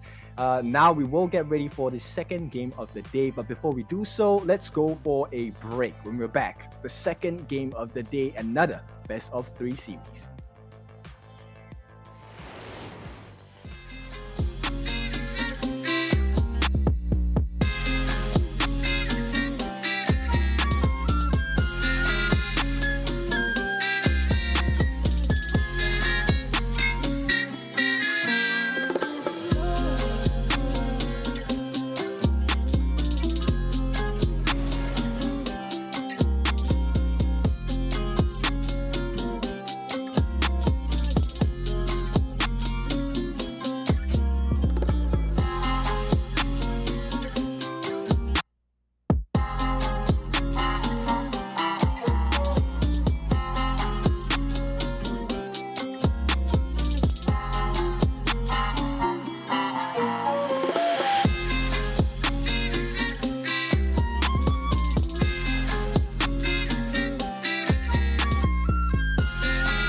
tell you what you can't do. Gotta change your ways.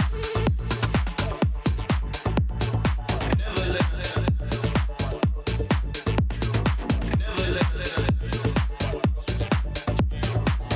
let them tell you what you can't do.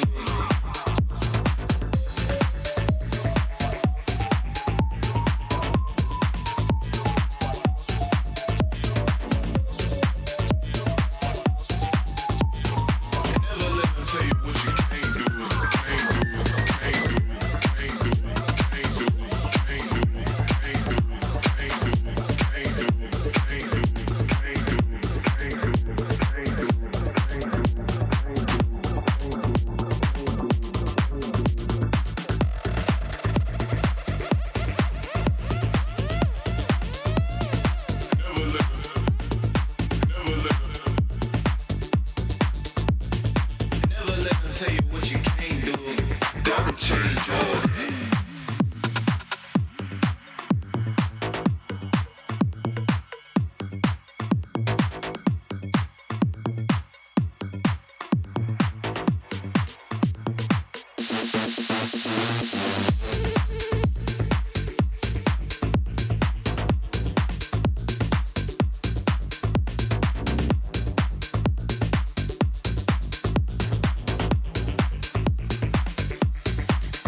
tell you what you can't do. Gotta change your ways.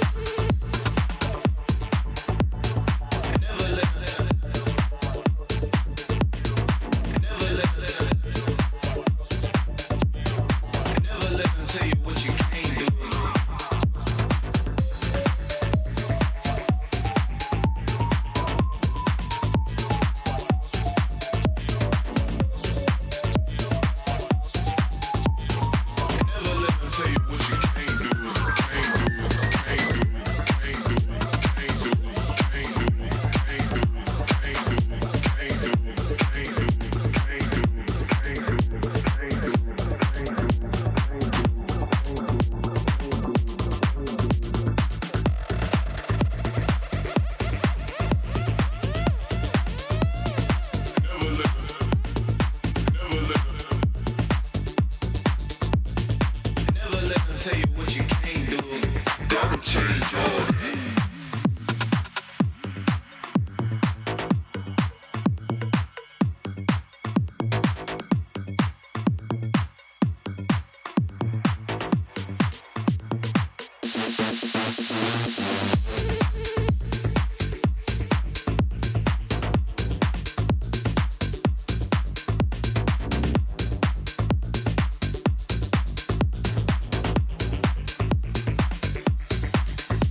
The meteors that fell from Zephyr was a mysterious substance temporarily named Amber. In fields such as biomedicine, it may bring hope for post-disaster reconstruction.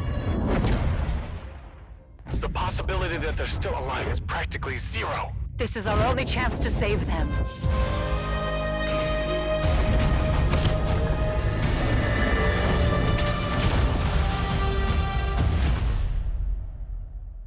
Doctor, we received a weak signal from Zephyr for the first time. Zephyr! Rescue!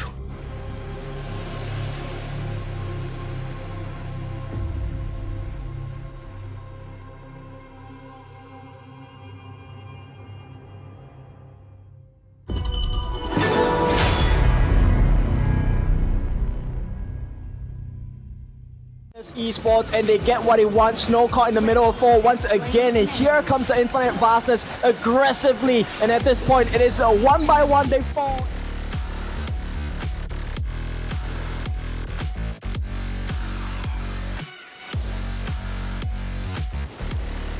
Duel of death. He kills Kakarot right away. He wants to go for more. He's chasing after them with the Rhino Rush jumps in once again, will not survive the fight. A Vanguard, Suits, they fall, and it's Influence Rage.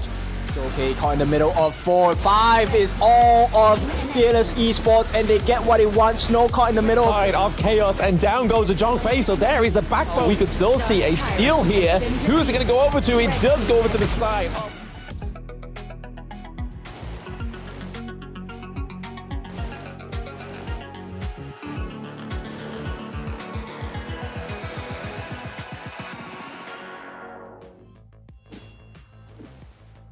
24,000 on the line for the winners of the play-ins as well. Welcome into the EMEA play-ins. With me today is a Blam, and of course it is yours truly, your favorite kind of tofu, Kin Dofu.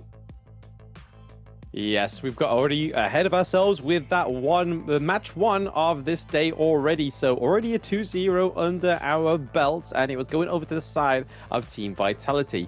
Next up is obviously Team Vitality against Major Pride. So no slacking for Team Vitality this time around. They are back-to-back best of 3s.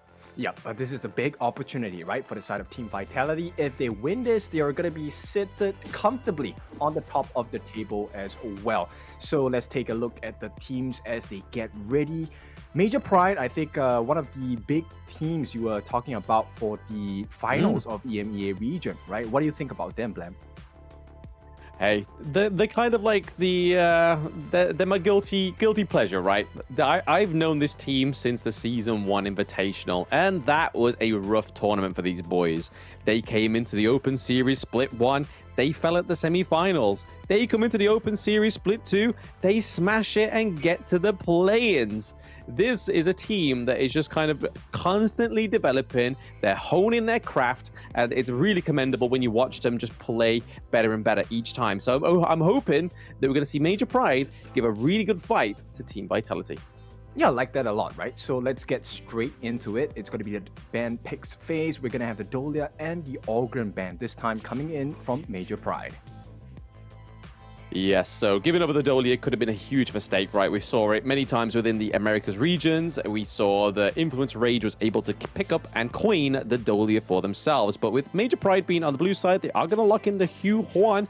Be very interesting to see if it's going to go over to a Limsky or Red, as it could be mid lane, it could be jungle. But the Mai Shiranui and Musashi being banned out on the side of Team Vitality means that the Ali is free to pick up again for Shanks or even the Lung. Yeah, this is kind of like limit testing, right? So both Lung and Arlie are available for the picks. We've seen how teams use these farm lanes to their advantage as well. So the curious question for me now is for Major Pride, who do they want to pair this Yu Huan up with? And it looks like Arlie will be in the hands of Vitality first, and the 90 special, the Dharma. Yes, they go for the Dharma, they go for the Ali. It's worked for them once already. I mean, 90 coming a little bit more of a one trick here, which kind of makes me feel a bit worried for him. But hey, if you are able to one trick that Dharma all the way through the play-ins, do it, bro. Then that means that going into Indonesia, it's going to be a little bit of a mist of mystery, right, around 90. What can he play? What can't he play? And right now, he's displaying that he can play this Dharma very well. But this is the thing that I think VP really messed up on, right? Not drafting in the Lady Gen. The Destructive Deluge for the entire tournaments we've been covering over the past 2 weeks has been an absolute disruptive method of madness, right? Yeah, it's kind of a missed vision from the side of VP, but nonetheless, this time we're changing it to MP, right? So Major Pride, they will take up this Lady Gen. I like it as well. But knowing how Vitality operate, I like this Dunbig, right? They are instantly looking for, hey, what's the backline access? We already see how aggressive 90 is on his Dharma, and rightly so, they will ban out the Byron. The Byron didn't give too good of a time to 90 in that lane. Yeah, no, Shizuki plays the Byron quite well. I can imagine that if all things have been taken from him, like the Elaine as well, I think we could probably see him go on to the Charlotte, which is one of his bigger hero picks that we've seen throughout the Open Series. They ban out the Princess Frost, so we may see Highland potentially go for the Hino again, or they may ban out the Hino. I think that'd probably be a good point for Major Pride to do, right? They don't really want to give over the Hino, but they also don't want to give over the Zhang Fei into the support role, right? They don't have the support just yet on the side of Team Vitality. I think that Zhang Fei here could be quite a crucial pick, right? Kashi Batia played a fantastic Zhang Fei in the Open Series. Yep, it's actually a standard pick, right? And Zhang Fei with the Smite as well, a very good tank, and also deals a decent amount of damage. Now, I'm very sure Major Pride has been watching game number 1 because they're going to ban out the Hano and take it away from the hands of Highland. We saw how steady this Hano was in the hands of Highland. Yes, absolutely. The Hino, like I said, I think it would have been a mistake for the side of Major Pride if they did ban out the Hino. And so right now, they're still trying to make, hey, do we go for the Zhang Fei? Do we take something a little bit more in terms of the mid lane? Or do we just lock in the Beast there and then and think about the mid lane afterwards? Because we've seen Highland go on the likes of the Shang-Wan. It would mean that there is a lot of burst on the side of Team Vitality, which could go through the sustain on the side of Major Pride. Yep, so Vitality, between the choices, they pick up the Zhang Fei. I like it as well, right? With the Leaping Savior, the shields that come in could be very huge in the fights as well. The other option they had that could be explored was actually Zhuangzi, because I think Zhuangzi would offer, with the butterfly effect, negating all the useful benefits of having the Destructive Deluge. Yeah, maybe we'll see that from Major Pride, right? They may go for the Sunbin that some of the teams have been going for. Didn't quite go too well for Grizzly Q, but we've seen Kashi Batir on the Shuangsu as well. Again, a great counter to the Zhang Fei, a great counter to any kind of CC from Dharma, from Dune. But they go for the Motsu, so first time in the EMEA play-ins, Motsu does come through, and this hero has had a lot of appearances, but that one thing that doesn't really surprise me with Major Pride is Shizuki getting the Charlotte. So going onto the Clash lane just like 90 with a very comfortable pick. Yeah, it's a very fluid draft, right? So they can switch states pretty easily from defensive to offensive. You have the stuns coming in from the Mortar as well. The Cannon Blast is going to be really useful because it helps set the stage for players like the Lady Zhen, where they can even enhance that combination with the Ocean of Tears, the Flowing Side as well. And like you just mentioned, it is going to be Shangguang coming into the hands of our dear Highland.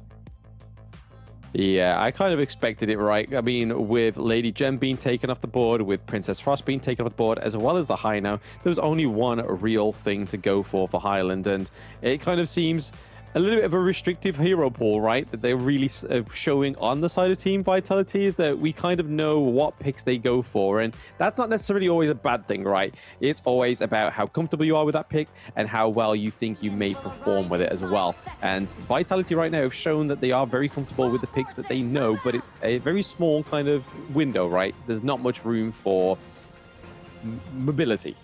Yeah, and it's also not a lot of room for error at this point. So we'll see how the laning phase goes. Kashi Batir, of course, has the very important job of not just scouting the map out, but trying to get the lane in advantage so they can make that early rotation.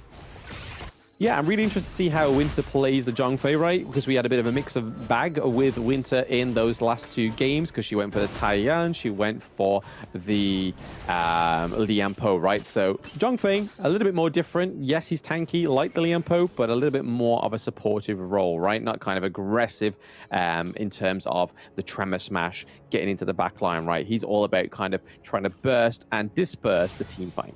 Yep. With that being said, do not mistake this Zhang Fei for a small, cute puppy as well, right? When he hits his beast form, he will be able to deal damage on the backlines. Yes, exactly. The CC coming through will be pretty huge for the side of Zhang Fei and Team Vitality. Okay, Shanks going for a little bit of a flank there. A lot of tit for tat already. We see the Kinesis has taken a lot of damage pretty early within this laning phase. So Shanks already showing that he can kind of get in. He's trying to play a little bit of that mental game, right? Yep, it's actually a very enabling draft coming in from Winter as well as Shanks, right? Because with the Leaping Savior, it buys you time for Shanks to come in with the Leap Step as well. Yes, then that was a nice play there by Cassiopeia. He's able to phase check the bush. Doesn't quite hit anything with the Cannon Blast. There was no CC hit. There we go. We do see that he's able to hit the City Boy there. A bit of a rotation from Red. He decided to go back up into the lane. Oh, okay. First blood we missed. Double kill for Highland. Okay. Let's get a replay on that bad boy. Big moment here for the side of Vitality, and definitely you can feel that they are in the groove, right? Highland getting the first blood is a huge marker for him because this is going to enable him to clear the waves much faster. And right now, finishing stroke a very big threat to the side of Major Pride. Oh yeah, early game, absolutely, because that burst is going to hit completely different in the early game, right? And the fact that he's able to kill Alimsky, it means that he's able to take that Azure Golem from him as well, so that's going to be really nice for Highland for now. But Red looking like he's going to be out caught there, but oh, Destructive Deluge comes through. They are serving up a kill on the side of Major Pride. That was like, hey, we made a major mistake, now we're paying for it. Yep, the ice field here going to be the death of Highland at this point. But nonetheless, there's benefits, right? So now City Boy gets to clear the lane. He gets a little bit more EXP, a little bit more gold in his pocket. Yes, absolutely. We see that they are quite a while ahead there on the gold for the side of Team Vitality. Just about 1k, right? If we now round that up to 8, that to 9.2. So 1.2k gold for the side of Team Vitality. Going into the third minute is quite interesting. It could be a slippery slope here. And 90 comes in with the Truth Mantra as well, helping Highland get the kill into the mid lane. And this is what's so scary about Vitality's draft, right? They're so mobile, their rotations are really fast. And now it's a race of farm as a City Boy. He's looking for an opening. They just want to push them away, right? They want to get this T1. This is going to open up the map so much more for the side of Vitality. Yeah, Team Vitality being super aggressive here. They are able to whittle down the T1 in the farm lane to very low health. Already put in a bit of a stunt on the side of Major Pride. Major Pride are probably just not quite acclimatized to this aggression or receiving it, especially coming from the EMEA Open Series Split 2, right? There wasn't very aggressive teams other than the Turkish team, but hey, Vitality rocking it here. We do see the Unruly Blade come through and the Unbridled Outburst as well. Both ultimates being procced there. There we go, finishing stroke come through from Highland once more, putting it up by about 3 kills, if I'm not mistaken. Yep, it's a big moment for the side of Vitality, right? And this first rotation, take a look at what it nets them. It nets them the first Tyrant of the game. They get a T1 on the board. Everything going in favor on the side of Vitality. That is 4,000 in the pocket. Yeah, a very quick, clean game here, right? The draft was looking pretty scary for the side of Major Pride, but there we go. The Untargetable comes through, but for how long? Delaying the inevitable Vitality. Tongue-twisting Blam has been able to claim the kill, get 2 kills over to the side of the Team Vitality, as well as that T2 into the bot lane, looking for a T3 as we get into the 5th minute, kid. Holy! Yep, that's a quick one. That's T3 in less than 5 minutes, guys. That is how scary, how clinical Vitality is. And at this point, it's a 4,000 goal lead, and there's much more to come. Oh, plenty more, right? They've now opened up a whole can of worms in that farm lane, and that's going to be the issue for the side of Major Pride. Cassiopeia gets caught out there by Shangguan as well. Alimsky's on the run, being put onto this Shu1 that we haven't really been seen him with in this open series. He normally goes onto something like the Jing, the Infinite Vastness, the saving Kinesis there by the skin of his teeth. But what is not going to be saved is that T2. Shizuki against a 4v1 is not looking likely when 90 was looking for a roam there, looking to cut off that Azure Golem as well. Yeah, this is a huge lead coming in from Vitality, right? It's a big game for them to sit atop the table, and they're not missing the mark at all. Yeah, no, Oh, there's here we go. pretty much unscathed on the side of Team Vitality, only dying by 1 death so far. There we go. We see that Kashi Patira is taken out once more by Shanks. They do not want to let the side of Major Pride get to the late game, which would really activate the long. It's not even about the late game. It's not even mid game, guys. Not even mid-game, the Unbridled Outburst does come through for the side of Team Vitality. The Undying Sorrow comes through, trying to save the side of Major Pride, but it's not going to be enough here. They're assaulting the Crystal, getting a 6-minute win on the table for Team Vitality. Major Pride looking like a fish out of water. Smooth as a butter here. 6 minutes and 23 seconds, guys. This is how fast Vitality have taken the game away from Major Pride. Yeah, no, it's something they've got to recalculate going into game 2, right? I think they may have just been caught a little bit off guard, Major Pride there, or it just really shows all the efforts that the Team Vitality have been doing since EWC that's made them this beast. That's why you don't give Highland that Shangguan a comfort pick and explosive growth, a big snowball coming in, giving him the first blood as well. Highland will take it to higher heights at this point. And you know what? It's kind of sad because at this point, Major Pride is not a weak team. They are strong as well. They're a very strong team, but just looking at this post-game stats, there's not a lot really to say, right? Because in terms of itemization, there wasn't really much built. You have the Blazing Cape, you have the Shadow Ripper, the Doomsday. Very much early game itemization for the side of Team Vitality. And same with the gold difference as well. You can kind of see that there's not really much to be covered here with City Boy, only a few hundred gold ahead of Olimsky, but where it really kind of shined was in that farm lane, right? Shanks, 5k to 2.5. Yep, Crimson Reaper with the Doomsday, and adding on to that for Highland with the Insatiable Tomb as well. Look at the combined damage that they dealt as a team. Highland 46,000 hero damage on his own, and Shanks dealing 24,000 as well. And this is too much in the early game. This is a combined 66,000 damage. That normally happens in the mid to late game. Yeah, it just plays dividends to Team Vitality, right? We saw that City Boy was very active, roams on the Atta, and he's basically immolated that on the Dune pick. So able to use the Unruly Blade to get to places that normally a wall would be too much of an obstacle. You're going to see it here in the highlights. Not many highlights because it was only a 6-minute match. Those coming in at home. Highland starting off a really strong game 1 of match 2 with a double kill. Yep, masterclass from Highland here, showing off the 2v1 situation where it is Highlands chasing you, not you chasing him. And at this point, this dive, once again, very clean play. You know, Lady Chen was dead already at that point, so Red Cutie didn't have to do much. But the nice attempted stun, think inside the box, didn't really work out because Vitality, they understood their strength. Yep, I think right now, Major Pride just need to take a little bit of a word from Coach Hauler, which is breathe. They need to breathe, they need room to breathe, but it looks like Team Vitality are not in the oxygen business, especially Highland getting this MVP. 46k damage, 7 kills, 1 death, 1 assist. He was not mucking around. Yeah, normally we would say we blow them out of the water, but it felt like Vitality put them underwater at this point. They couldn't breathe at all. And what a performance by Vitality at this stage of the game. This is a convincing win. Now, if they win one more, they will be atop the table, and similar fashion to the other play-ins as well. It's looking like a very, very big lead that they're going to establish for themselves today.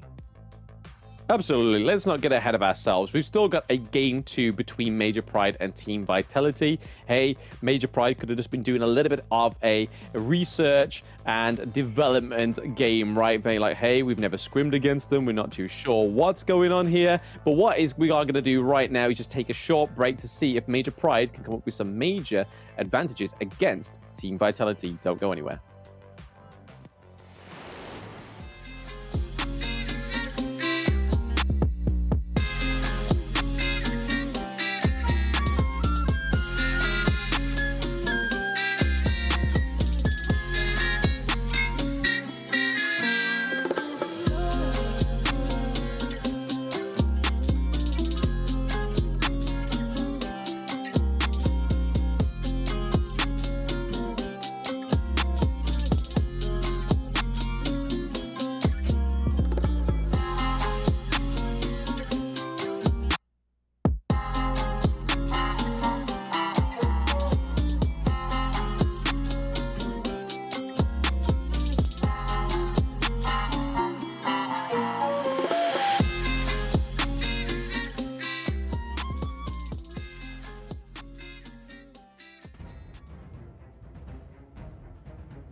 Lubong doesn't have any strongly held beliefs beyond safeguarding his own interests, but when it comes to that, he'll spare no effort.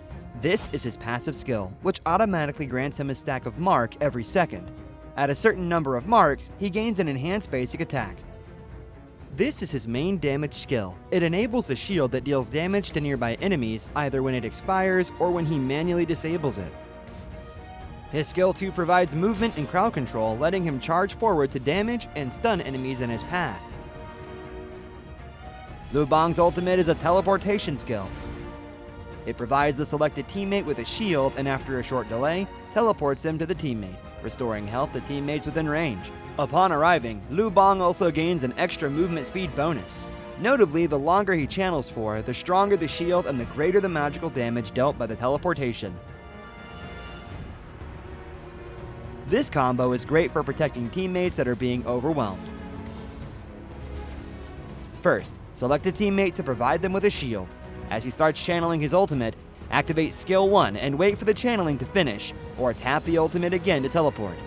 Then, use skill 2 to dash and stun enemies, followed by stage 2 of skill 1 and an enhanced basic attack to deal burst damage. This combo is mainly used to protect your team's carry. It utilizes the ultimate shield and magical damage to help teammates block fatal damage and gives them an opportunity to counterattack. Note that stage 2 of the ultimate can be used flexibly depending on the situation of the battle, though it is most often used to provide emergency support or to retreat from combat.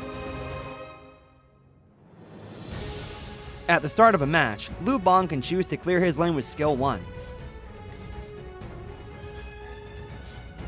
After unlocking his ultimate at level 4, he can clear the clash lane first, then teleport to teammates to help them. Since his ultimate lets him travel fast, he can take the time to clear minion waves before teleporting to a teammate. This puts pressure on the enemy in the lane, while at the same time building a numerical advantage in teamfights. He can also let teammates initiate fights and use his ultimate to provide them a shield, then jump in to absorb damage and take out enemies with help from the carry. If he's facing an enemy who is stronger but doesn't have any crowd control skills, he can use his ultimate to instantly teleport to easily flee the danger. Lubong should focus on leveling up during the early game. After unlocking his ultimate at level 4, he can keep using it to reach teammates and help them build an advantage. During the mid to late game, once he has enough defense and damage, he can mainly focus on laning and teleport into teamfights to protect the carry and take out unsuspecting enemies. There, pull out the root of the problem. What's a conscience? A kind of snack? Why duel someone when you can gang up on them in a valley?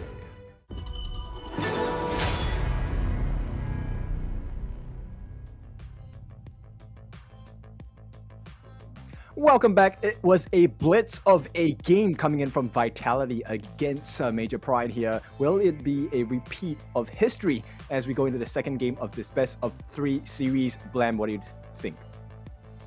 Hey, all I'm saying, it's a message to Team Vitality. Let me get me some play-by-play. Let me do my thing. Let me do my job. I've been hired to do a role. Don't end the next game in 6 minutes, please.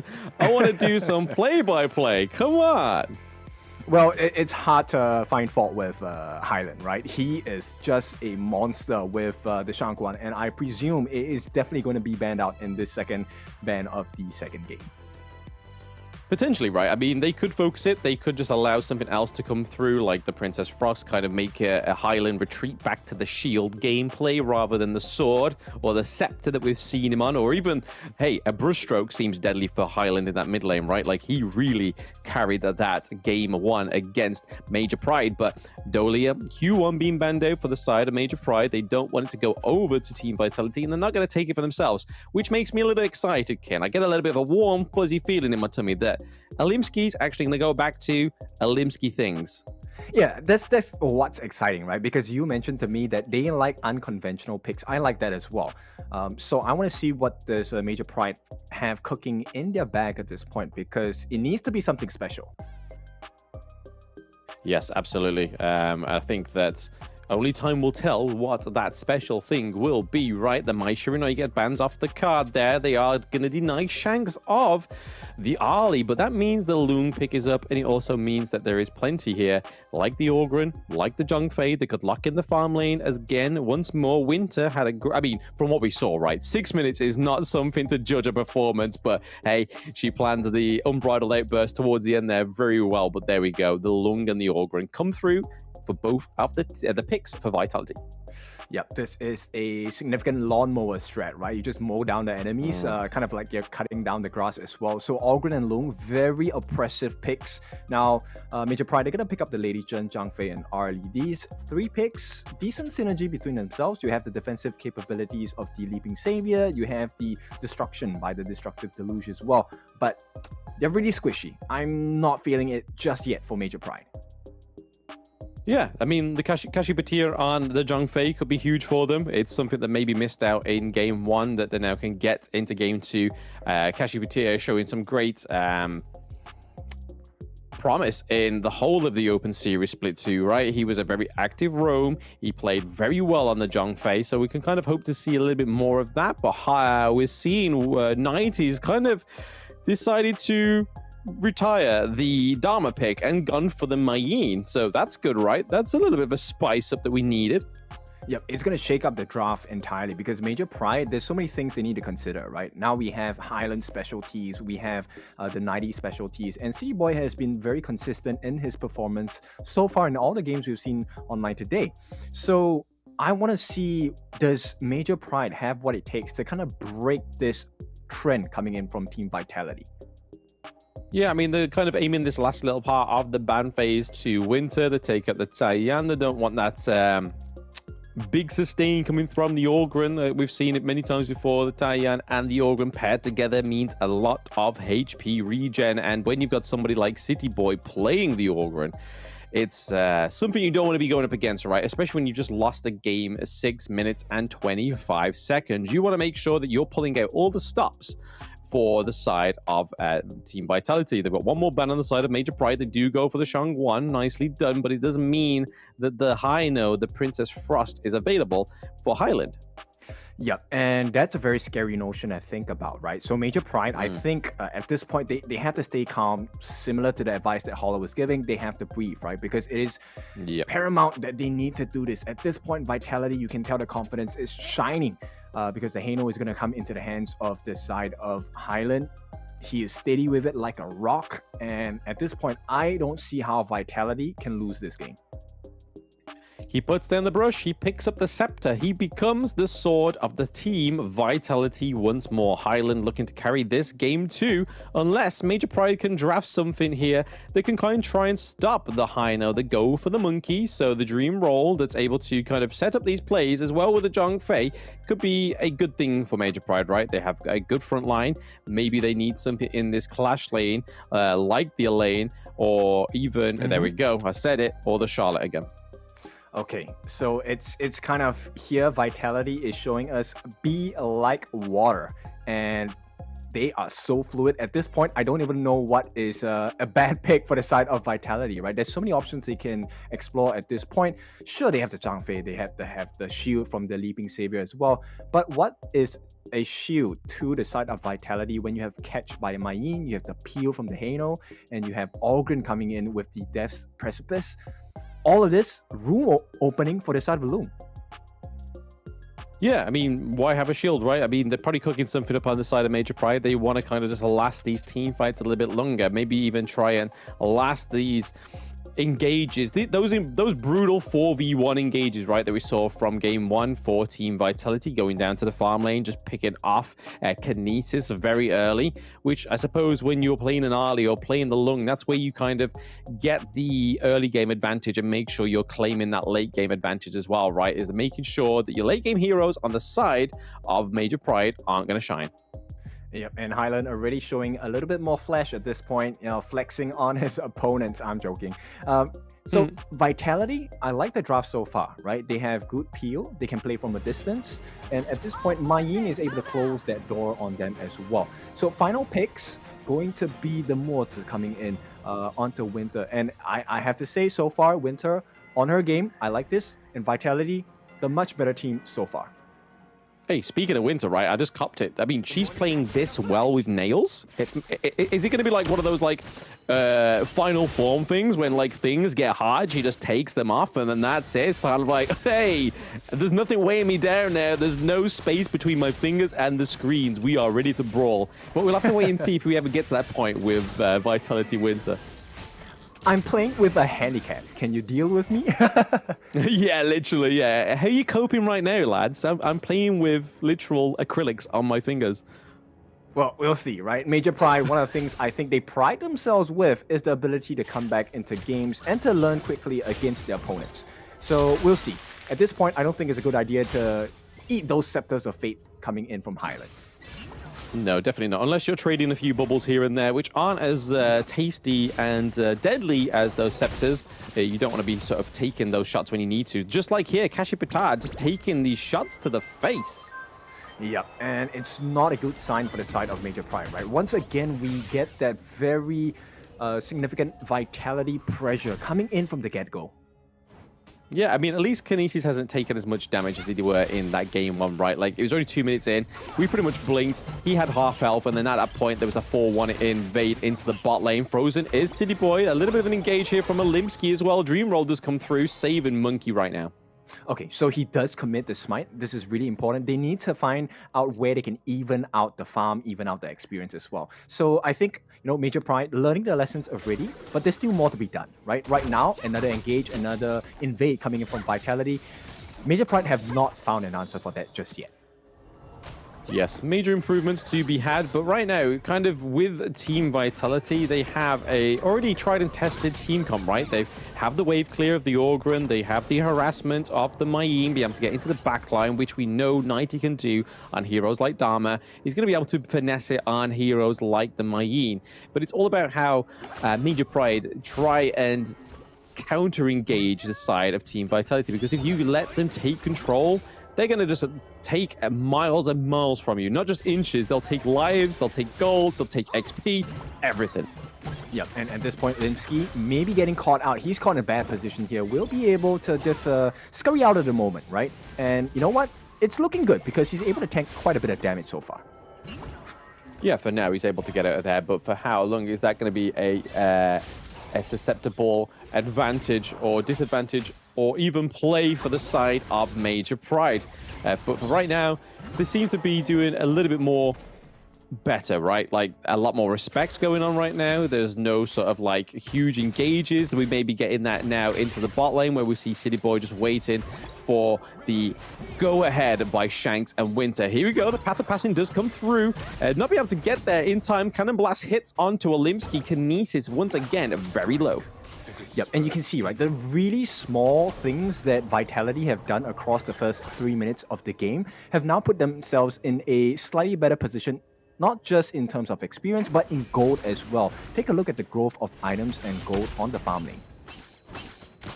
Yes, just take a look at the farm lane right now that we're seeing the Lung, right? 2.1k difference for Shanks right now, and then obviously City Boy is edging very closely to that kind of equalizing state, right? Like there is no need to sort of worry at this point.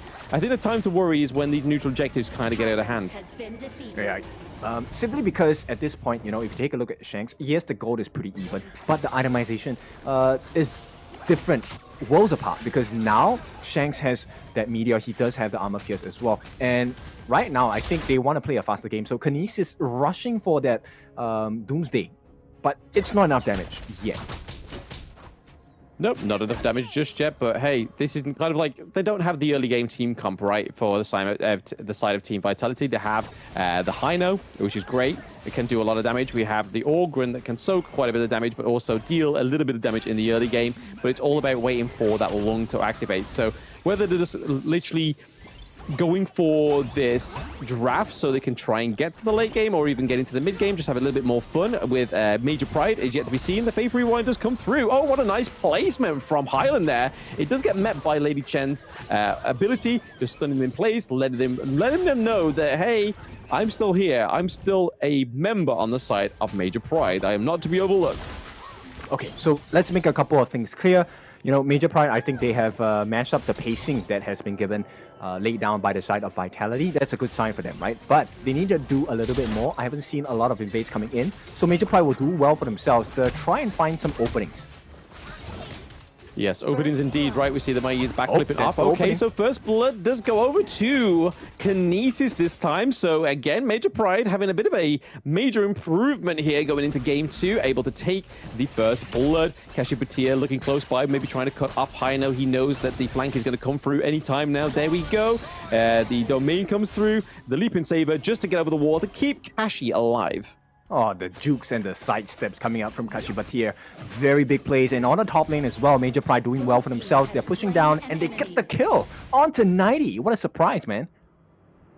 Yeah, I mean, hey, 2 kills up. It's not quite the double kill that Highland got in the first game, right? But it is Major Pride leading this game 1 so far. The gold lead has now got over to the favor of Major Pride as well. So they're clearly playing a draft that is a lot more comfortable for the team, the Eastern European team. Okay, so they're holding their own, but at this point, Vitality, they do have some win conditions that once achieved is going to swing the game back in their favor really heavily, and that's going to come in the form of Highland because the peels are coming in. Master of Agony in his hands. Yes, so far so good for the side of Major Pride, but that could get overturned any time, right, with Team Vitality. We don't know. They are a very good team at making the enemies think that they're ahead, and then all of a sudden they have a really great team fight. They're able to get back into the thick of it and then take the lead for themselves. But the T1 down into the farm lane and into the clash lane is spelling trouble here for Major Pride. Spelling trouble is the Death on Sunset trying to get out of there. Shuzuki is able to get out of Mayin's grasp as well as the Cannon Blast as well. Yeah, but he burns out the death at sunset, and this is going to be a big problem for the side of Major Pride because right now, Vitality, they essentially have all of their ultimates, important ultimates, and they are looking for a fight. Yes, right now they are looking for a fight, and they are looking to try and take this neutral objective. Maybe even bait it, right? Bring in Team Vitality so we can then have a bigger team fight here. But no, it looks like they are going to take the neutral objective once more for the side of Team Vitality, meaning that they've got both of the early game jungle objectives. So again, even though Team Vitality are down in terms of the gold ever so slightly and the turrets ever so slightly, it means that they are trying to get advantages in other vectors. Yep, you can definitely see the conditioning that Vitality has placed onto Major Pride, right? They don't want to take unnecessary fights at this point, which is a good decision by Major Pride, but at the same time, it's also hindering their growth because they need to find openings or they will consistently be behind in the game all the time. Yeah, they just definitely want to keep playing on that front foot, right? They don't want to let the pressure get off, which is what we saw from Major Pride before. Historically, once they put the pressure on, they don't take the pressure off. They don't get overconfident. They just make sure they maintain whatever aggression they need to do to take the games in their favor. Monkey getting the Overlord, the Tyrant there as well. So neutral objective does go over to the side of Major Pride, meaning that they're able to have that extra little bit of damage, that chain lightning effect as well when it comes into these team fights. Being able to get to that backline as well and do the damage. Kinesis doing a lot of damage onto... Oh, City Boy goes down. Shizuki is trying to get 90 get caught out there. The Cannon Blast does save 90 as well. That is a bit of a clutch save there. Cannon Blast coming through, trying to put them in a bit of a pit stop. But you can kind of see that the Vanguard's able to turn around that clash lane right now. Shizuki tries to go and nurse it and manage to get there in time.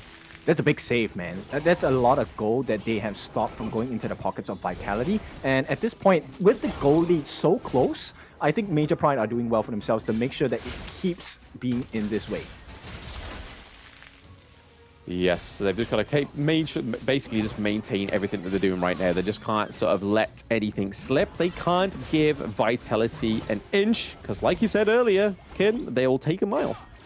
Yep, and at this point, you know, you can start to see how they're dealing with the growth of Highland, and it's really impressive, right? In the space of, what, a 5-minute break, they have now figured out how to play against a Highland Hano.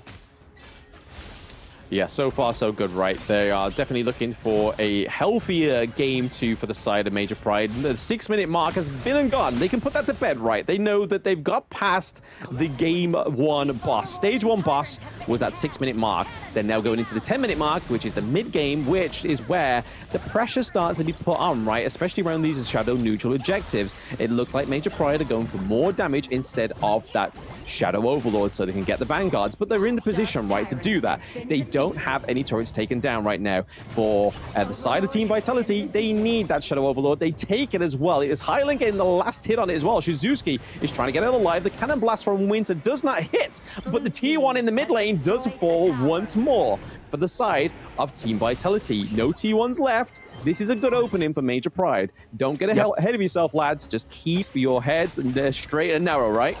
Yep, they're simmering, right? At this point, Major Pride, I like this growth, and all they have to do is to make sure that this T1 in the mid doesn't fall, and they're ready for a fight because they have the Tyrant's buff as well.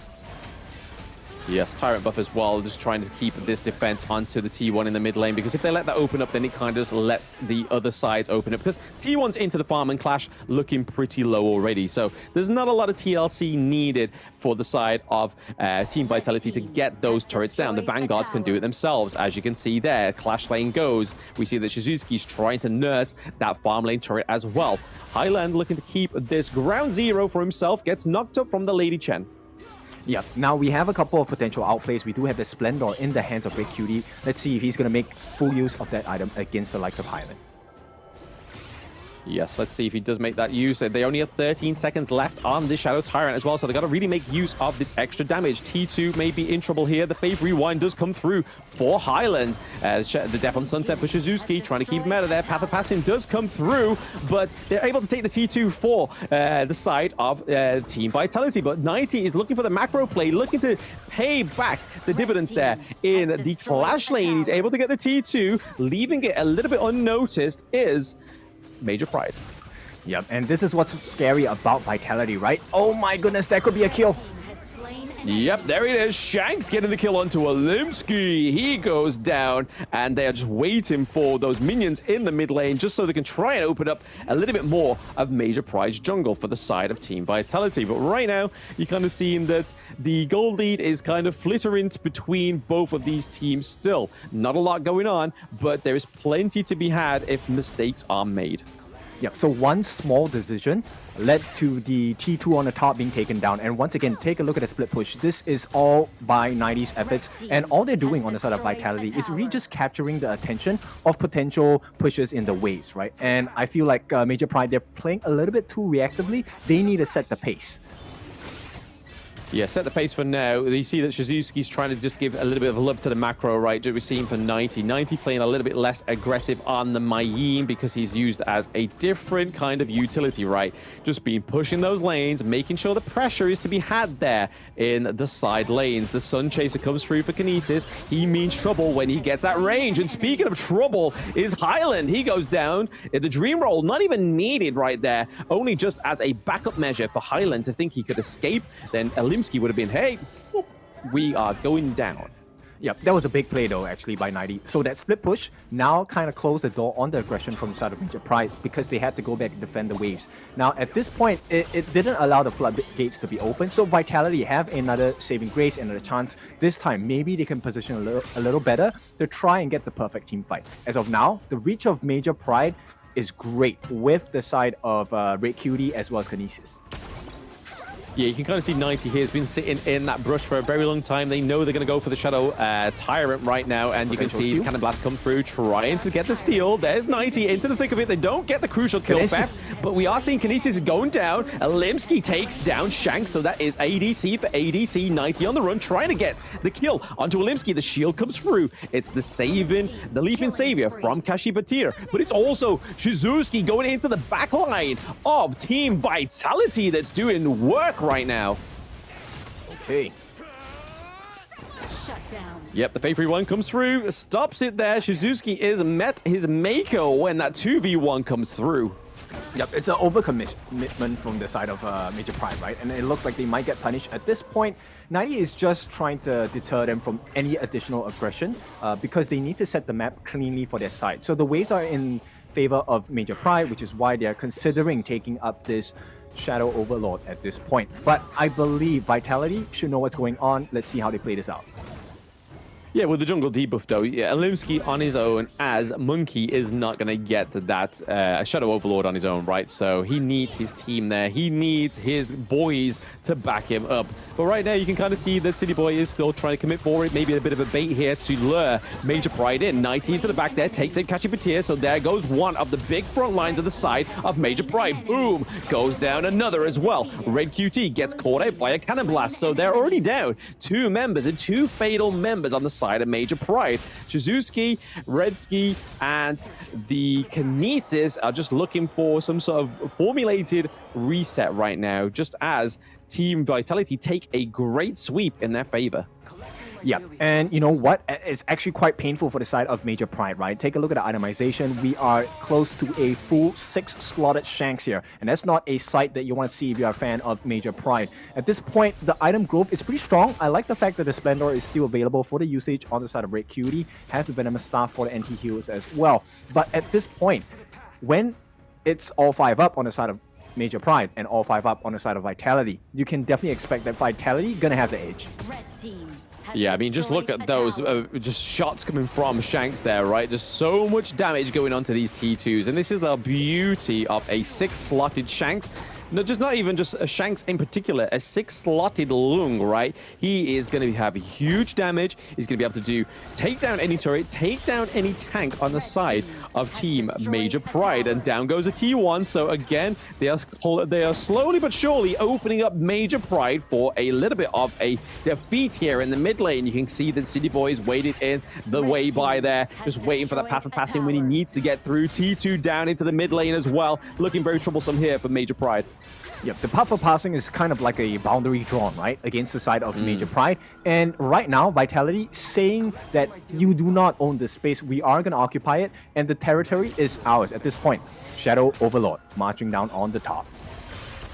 Yes, onto the clash lane here. So Highland into the thick of it. He does have the Fade Rewind, able to get out of there as well. But there we go. Shanks taken down. Kinesis once more. The Infinite Vastness comes through to save Shanks and get out of there. But right now, Major Pride already down 1 member. Can they get another trade here before they lose their Crystal? T3 into the clash lane goes down for Major Pride. Alimsky does have the Sage's Sanctuary. He has the double life right now. The Dream Roll could come through for a Dream save for the side of Major Pride, but it's not looking like it. Team Vitality looking like they've got Major Pride shut at this game 2 in match 2. Minions are at the crystals. Shizuki trying his best to nurse that crystal to good health, but 90 putting a lot of pressure. The Dream Roll comes through. Sage's Sanctuary now being blocked on the side of Major Pride. Soon goes down after that. Sage's Sanctuary comes through. We see the Highland is able to take down Alimsky, but then Shizuki goes down as well. Plenty of trades right now. 3-3 trades when the minions are at the crystal. They just got to do the pressure. Shanks getting taken down, but the Sage's Sanctuary saving the side of Team Vitality. Can they get these minions through? Not quite yet. Major Pride been given a lifeline. Game-saving smite there from the side of Kashipatir. That's going to extend the life for a little bit, but at this point, they're struggling to keep up. Major Pride, at this point, 55,000 in the bank. It might look like they're pretty close in gold, but in terms of damage output, nobody's in comparison to Shanks. Yeah, nobody at all. It's pretty much like a country mile, right? The gold lead is definitely going into the favor of Team Vitality after that fantastic aggressive play onto the side of Major Pride. They've got all the high ground turrets gone now. The crystal is looking mightily low. There's somebody needs to send help, right? Oh yes, for sure. And at this point, it is where the little decisions matter a lot, right? So Highland definitely going to use the Scepter of Fates to scout things out. And every Cannon Blast that Winter lands is going to be of big importance, because once you get the stuns on the important peoples on the side of Major Pride, that could set up the kill. And, you know, even though Kashipatir is pretty tanky, you don't want him to expend that Unbridled Outburst prematurely. Yeah, no, we had a lot of that in the past few days, that the premature unbridled outrage comes through, and like there, we're just only catching out Winter, so not really offering much for the side of Major Pride. But Major Pride doing a lot better in this game too, right? They convert that 6-minute game into an almost Tempest Dragon duration, right? It's almost that 20-minute mark. They're able to get and survive a lot longer with this draft, giving me a lot more hope for Major Pride, either in the next game or day 2. But right right now, Team Vitality looking for a final assault onto the base. Faith Rewind comes through for Highland as well. We do see that 90's into the thick of it, wiping out a lot of those Sage's Sanctuary as well. Highland dealing a lot of damage. That's a 1-1 trade between 90 and Red QT, but there's a lot of damage still on the side of Major Pride. Thanks to Kinesis is able to push away Vitality once more. I feel like we're going to see that Tempest Dragon come through, and if Major Pride are able to take it up, I think we could see a little bit of a comeback. It's going to be hard for them, but we could see a comeback. Yep, protective shield here. Is this a mistake though? Yes, a little bit overzealous there in the commitment with the dream roll. He's able to get away with his life, which a lot of players can't really say when they're going up against Shanks. The flank by 90 is not going to be apparent. But here he's trying to bait out a couple of skills, right? Oh my god, that Flaming Palm is so huge coming in from the side of Shanks. At this point, Kinesis, he needs to do a very good job of scouting without dying for the side of Major Pride. Yeah, I mean, it's pretty much an impossible task, right? Because he has so much CC on the side of Vitality that the scouting is going to be harder to get from because of the path of passing, just like Olimski's knowing here as well. He's able to dream roll out of it alive. But okay, the infinite vastness comes through, saving Shanks for now. But we see that City Boy is looking pretty low. He's able to activate the shield, though, keeping himself just alive there. Death on Sunset does come through. Shizuki getting the kill out of City Boy right now. But they're going to be careful of 90. 90 is looking to march those minions into the mid lane, but Olimski is waiting for it. He is at the door when 90 knocks. Right, they are on the cusp of victory here on the side of Major Pride, right? There was a huge team fight. If they can do this again, I think Vitality might be in for a shocker of a game. At this point, very good control, right? Red Cutie, that destructive deluge, critical and, you know, very potent in catching out City Boy, allowing for the kills, and most importantly, Kinesis, he is 6 slotted. Here comes it. The potential steal. Oh, Highland with the scepters, not gonna get it. Oh, Tempest Dragon goes over to Major Pride. That could be a big upset here for Team Vitality. This is exactly the same spot they got to going against Virtus.pro. So again, there is a few little niggly mistakes that Team Vitality are making and aren't able to just finish off these late games. That's why we kind of see that huge aggression in game 1, right? 6 minutes or nothing. And right now, it's shown a bit of a testament to that. Yeah, you can definitely feel the nerves coming in from the side of Vitality, right? They're struggling to keep up, and at this point with the Tempest buff, I don't think it's going to be a good situation for Vitality to, you know, just lightly take a fight at this point.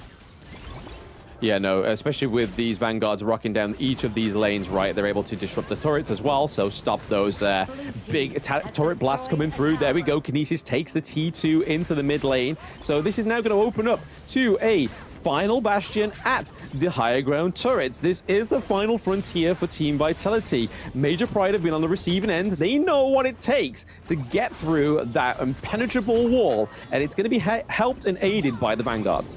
Yep, Kinesis now has the Sage's Sanctuary, and this is going to be a big marker, right? At this point, Vitality, you know what they're doing. They're just trying to stall time. They want to ride out all 3 waves on that Tempest Dragon. So at this point, Vitality will do well for themselves to not give up too much room. They can give away the outer turrets, no problem.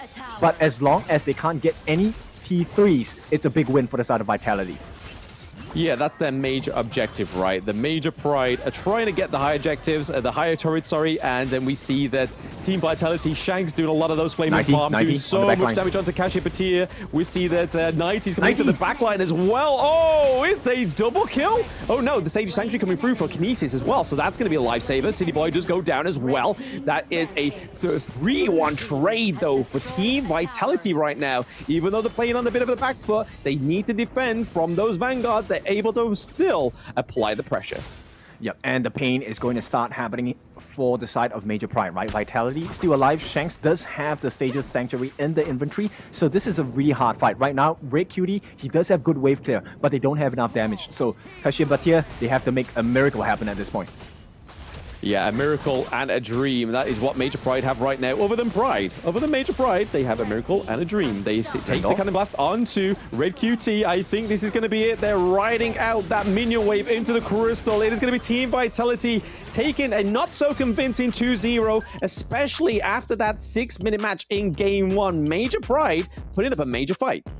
Yep, a hard-fought battle for the win on the side of Vitality. You can see that they did feel the pressure at this point, but nonetheless, they take the series 2-0 against Major Pride, and this is going to be a big position, a big win for them because now they sit atop of the table versus their two counterparts. Yeah, top of the table is definitely where you want to be, and it's exactly where ISG found themselves in day one, right? And same with Influence Rage. It was all about trying to find and making sure they was able to get to that top side of the stage in day one. But hey, these two teams next, which is Major Pride and Virtus.pro, have both been defeated so far in day one. So they've got a lot to prove going into this next match, right? This could put them into either second position or last. Yep, and this last part of the game really fell onto the hands of Shanks as well as Kinesis, right? It's all about the itemization that you had. Kinesis had to sell away that Sage's Sanctuary. Unfortunately, got caught by 3 other members on the side of Vitality. But to me, my personal MVP is 90. Look at that. Skydome with the Axe of Torment, Siegebreaker, as well as the Starbreaker as well. Now, all of that damage came in at that last moment, that perfect flank. 91 then that game. Yeah, I mean, it could be an MVP of pure match victory making strats like 90, or you can see the typical ADC Shanks take that victory from him, right? That 135k damage, or even Highland with the 218,000 damage. So huge damage outputs from the side of Shanks and Highland, really keeping Team Vitality within arm's length of that victory of game 2, right? Because if it weren't for these two heroes and these two players, it would have been a lot harder for 90 to make these clutch plays, especially the macro plays into the side lanes. And you can kind of see here that this was anybody's game. The goal difference flittering to and from these teams until right towards the end that we see Team Vitality take that final hurdle. Yep, as we all know in competitions, almost is never enough. And let's take a look at the highlights here. It was a big start for the side of Vitality, I feel. They managed to actually have a good start in the game, but right around that mid-game mark, that's where kind of Major Pride hit the stride, and they managed to turn the game a little bit around and get the gold in their favor as well. Major Pride hit their stride. Hey, he's a poet, but he just doesn't know it. Kindo Fu coming through with the poems. And there we are seeing these highlights in every sense of the fashion. It was pretty much a neck-and-neck fight in this game too.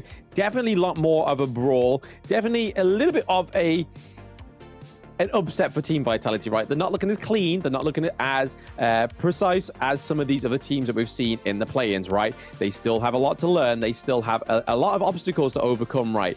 Or we could just be seeing a testament to both Virtus.pro and Major Pride just being really big competitors for Team Vitality.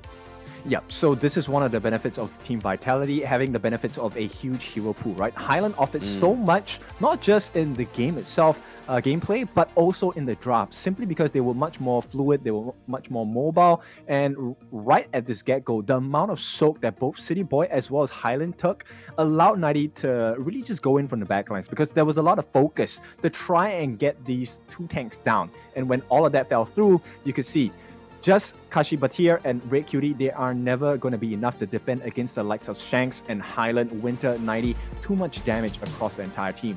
Now let's take a look at the MVP. Nonetheless, it's going to be Highland. A total of 218,500 damage, tanking and dealing the damage at the same time. Yeah, I mean, as good as 90 was, right, he was just a proprietor. He was just doing the clash lane role when it's meant to be done properly, right? Whereas Highland, he's going above and beyond with the over 200k damage and also taking those hits when he needs to. But then also, keep it apart, he is not going to be kill hungry. He's just there to make sure that he is one of the core components of his team getting this victory in game 2. Like I said already, it's not the most convincing 2-0 after that 6-minute match in game 1, but Team Vitality do take 2 2-0s in day 1. That's right. We're not taking anything away from Vitality. In fact, this was a much stronger growth on the side of Major Pride as well. This time, let's see if their growth is going to show through in the last game of the day when they go up against Virtus.pro. Before that, let's take a quick break. We'll see you for game number 3.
Never let them tell you what you can't do. Gotta change your ways. Never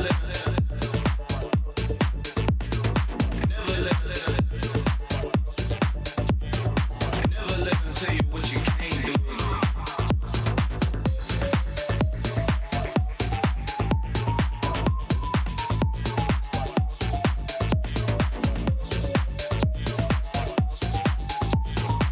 Never let them tell you what you can't do, can't do, can't do.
them tell you what you can't do. Gotta change your ways.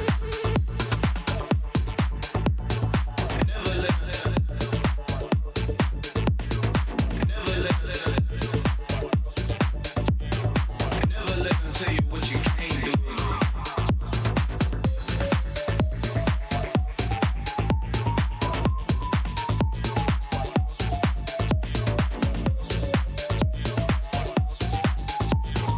Never let them tell you what you can't do, can't do, can't do.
Esports, and they get what they want. Snow caught in the middle of 4 once again, and here comes the Infinite Vastness aggressively, and at this point it is a 1 by 1 they fall.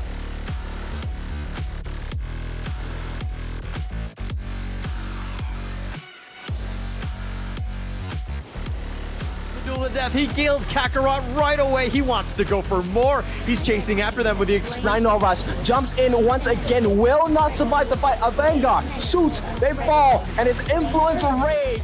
So okay, caught in the middle of 4. 5 is all of Fearless Esports, and they get what they want. Snow caught in the middle. Side of Chaos, and down goes a Zhongfei. So there is the backbone. We could still see a steal here. Who's it going to go over to? It does go over to the side.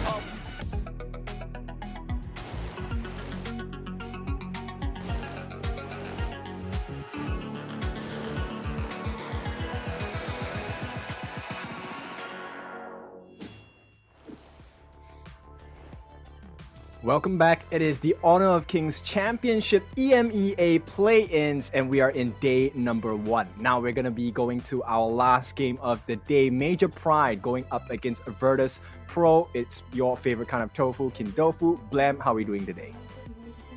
Yeah, really good. I mean, it's been a bit of a clean sweep for Team Vitality. Not quite as convincing as I thought it would have been. I think they've had a lot more challenge than they were probably expecting because they've had 2 games. It's gone the full country mile, right? So, hey, there's still way more improvement to be done for Team Vitality, especially if this is already giving up a little bit of a difficulty within this stage, right? Because, I mean, getting to Indonesia, that's going to be a whole another kettle of fish.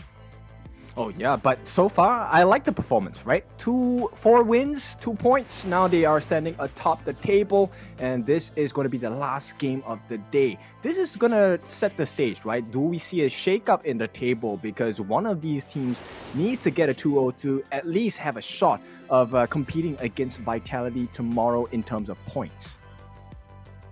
Yeah, absolutely. Like I was saying, if one of these teams able to get, if this ends in a 2-1, it's great for one of the teams, but it's also great for Team Vitality because towards the end, if we assume that Team Vitality take another 2-0 day, it means that it goes off game winning differentials. So if there is a tiebreaker, it's all based on how many games you've won rather than the overall points in those matches. So if one of these teams take a 2-1 here, it's a good thing for Vitality, but a good thing for the team in terms of where they want to stand in the competition, I guess. Okay, so 20-minute plus break. Do you think that's enough time for the teams to kind of recollect themselves and go into this game with a strong confidence? Well, I mean, both of these teams haven't played against each other yet, so there's a lot of unknown. There's probably maybe even more potential for these 2 teams to maybe scrim together in the past 24 hours. But already, Virtus.pro have already done their homework. Jing ban for the side of Virtus.pro, knowing that Alimsky likes that pick. Yep, I like the fact that they actually did this research. You were talking about the unconventional styles of Major Pride, and it looks like VP are absolutely ready for it. Now, they will pick up the Yuhuan as the first pick. This will probably go into the hands of Vex. Nonetheless, it is a flex pick. It could go in the mid as well. Some may say it's a flex pick, but I call it a Vex pick. It could obviously, like you say, be a Prince pick too, but we shall have to wait to see how this rest of the BP falls through. But banning out the Mai Shiranui and the Ali are good picks. We don't know if Prince goes for those conventionally, but I think just overall, just an unspoken rule, Mai Shiranui ban always seems to be a huge priority because, again, high frame rate hero, a lot of damage, a lot of sneakiness, a lot of burst is something you don't really want to be coming up against somebody when they can play it very well. Yep, exactly. It is an enabling pick, right? So if you get the lead onto the Mai Shiranui, it obviously will trickle down into effect for the other lanes as well. It gives you a very strong start, and most of the teams here, if you give them a strong start, they tend not to let go. And of course, that's a risk that no one wants to take. So it is going to be the first few bans coming out. But Yuhuan coming into play into the gorge of this first game of the best of 3 series. Will we see a Musashi come through? Algren, I think standard pick coming out from Major Pride. Going to be paired up with the Elaine and the Dolia as well. Yes, banning out the Jing does give up the Dolia for Major Pride, so that's going to be double death on Sunsets, which we know is a crucial combo on the Gorge. We've seen it many times, even within the Americas regions and even the Pacific regions. They ban out the Ganamo, ban out the Mulan. So again, some little pocket picks that they are definitely aiming and doing their own works on both teams. I like the ban. I think a lot of teams miss the Ganemo pick, right? Ganemo, of course, very huge burst in her kit itself, and it's quite difficult to play against when that particular hero has the lead. Now, interesting that they are banning out all of the huge burst potential heroes. Likewise, the Angela is taken out of play from the side of VP as well. Yes, the Lady Chen does come through. However, though, so again, some destructive deluges coming through. Hopefully, a little bit more better than how they were in Game 1 against Team Vitality, right? There were plenty of that 6-minute game. Didn't see many destructive deluge comes through for the side of Lady Chen. So it's going to be interesting to see how they play this against Virtus.pro. But the Sunbeam coming through is a great counter-engage mechanic, but also a great engage tool, right? That movement speed increase, the time lapse coming through for the silence when you think the enemy team's going to go in. Really good against the Lady Jen, but oh, we're getting a spicy Yao pick and a Suya pick on the side of Virtus.pro. I like it. It's commitment without overcommitment, right? So Yao, of course, with the ultimate, will be able to reverse time, go back into his original positions 2 seconds before. And I think this could be a play that catches Major Pride by surprise. Bear in mind, this is also paired up, complemented by the Zhang Ziya pick. Yeah, also that, and it's going to be in the clash lane, right? So the only time we've seen Yao was when it was, I believe, next Ruya, and they played it in the jungle. It was Atix that picked it up, I believe it was. So to see it in the clash lane, it's going to be a little bit of a change of pace, but from my ranked games, I know that it can go in the clash lane and it can do very well as long as you get a solid start. Yep, exactly. And you know what? It is taking much of the risk out in a 1v1 situation, because the damage that 3005 is going to take is going to be delayed by a little bit.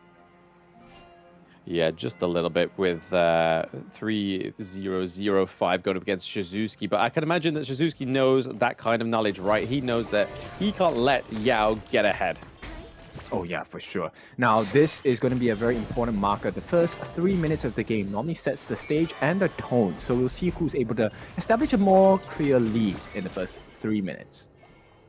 Yeah, interestingly, they've gone for the smite with the Dolia this time instead of any kind of flash, so she can get out of there just in case she gets cornered in any kind of predicament against a Virtus.pro. But they go for the double smite just in case they aren't too confident with landing or claiming the neutral objectives for the side of Major Pride. I like this, right? So Virtus.pro, they're gonna try and work on the passives of sanctification. That's gonna allow Prince to level up much faster. But they're giving up a little bit of map control at this point, right? And if we see the damage they're able to deal onto Mac, it's quite substantial so far. Yes, not enough for him to recall. He's able to get that honeydew fruit there to get the healing. And again, it's pretty much just a neck and neck early game. Pretty much 1 minute 32 in. Not a lot going on for VP against MP. Yeah, but the invades have come in for the side of Major Pride, right? So they have taken away the Tusk Boar Camp, and that might be a small advantage that could net them the win in a first team fight within the first 3 minutes. Yeah, gold lead, though. It's not really reflecting that much too, though, because they're only 200 gold ahead, so I don't think it's going to be the be-all, end-all here for VP. But there we go. The Conductor of Souls comes through. Alimsky does able to gain a lot more health from that, but there is the Huan getting the knock-up as well. Alimsky getting out there with just a barely amount of life, and Shizuki was putting the pain into the back lane. Yeah, and you can kind of see, right, where all the damages are going to come in from the side of VP. When they start to group up, it's not going to be a good sign for the side of Major Pride. So you can definitely see they have some advantages going for them, but right now, it's still too even to make that difference just yet. Yeah, not just yet. It's still plenty to play for. Obviously, the neutral objectives aren't up until another 82 seconds, so I think that's where the tipping of the scales may kind of come into place for either of these teams. We could see either the damage increase from the Tyrant or the Overlord come through mainly on the back foot, but Vex having to be put away there because he's taken a lot of damage, but also has Kinesis and Alimsky. They can't be too overzealous with this engage. Okay, I like this rotations by Major Pride, right? So Lady Chen definitely does well against Mac in the lane simply because her wave is slightly faster compared to what Mac offers on the Lung. At the same time, they're funneling the farm into Kinesis, and that's going to make a big difference because he's going to hit his item timings much earlier. Oh, for sure, yeah. I mean, the late game hero, Lady Sun, there we go. We get the ultimate roll and ultimate shell coming through, dealing a lot of damage onto Vex, keeping him away from this mid lane, which enables Alimsky to take some of that farm, which is just going to make sure that he's able to get the itemization he needs quicker. Yep, and you can actually also see, right? So Grizzly Q with the time flux, it buys a little bit of health and time. But we see first engage of the map, maybe? Not yet. No, not quite yet. I don't think that without these minions here that they are going to take a fight, but there is going to be trading blows from a distance there. We do see Mac taking more of those flaming palms into the backside of the Dolia, but hey, that's the beauty of Dolia, right? She can jump into a pool and heal herself. Neutral objectives are up in 1 second. We do get a knock up onto Kinesis there, but we are seeing Suzuki is getting rotated down to the Tyrant as well. They are looking to commit to this Tyrant. A bit of a team fight main shoe. Vex getting a little bit too caught in deep there. The Death on Sunset does come through. It means that we are getting 2 Deaths on Sunset now, straight onto Vex. The double kill does come through. Well, double kill, no. The first blood comes through for Major Pride, but they are going to take 2-1 trade for VP. Are they not done yet? No, the Flaming Palms do come through. Papa Passing just tries to save Alimsky, but it's not going to be enough when there is a 4v1 dive under the turret, and there we go. Lung picking the kill. Yeah, there's a big win for the side of Virtus.pro. Right now, they're going to have the slight lead, but they're going to get the T1 on the bot as well. Not only do they save the Tyrant from being taken from the side of Major Pride, they get the kill as well, so it's a good trade. Yeah, very good trade. I mean, they're able to take the T1, they're able to do a lot of damage and get that secure gold lead as well. Also claiming the neutral objective, it seems here. They don't have Vex nearby, but Yao is going to take it because there is nobody else on the side of Major Pride to contest it. But Suzuki looking for a bit of macro play up into the Clash lane, looking to put some pressure and trying to gain some priority. Yeah, and 1 play, that's all it takes, right? So straight away, Mac has recovered from that deficit in farm as well as experience. And here we go, Kashipatir.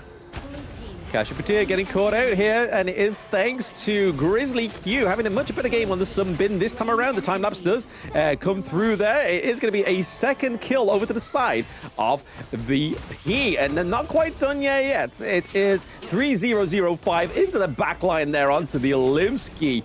We see that Prince puts down the Law, but isn't going to be able to connect onto the Orgrim, but Kinesis looking in trouble there. We do get a knock-up and another kill for VP.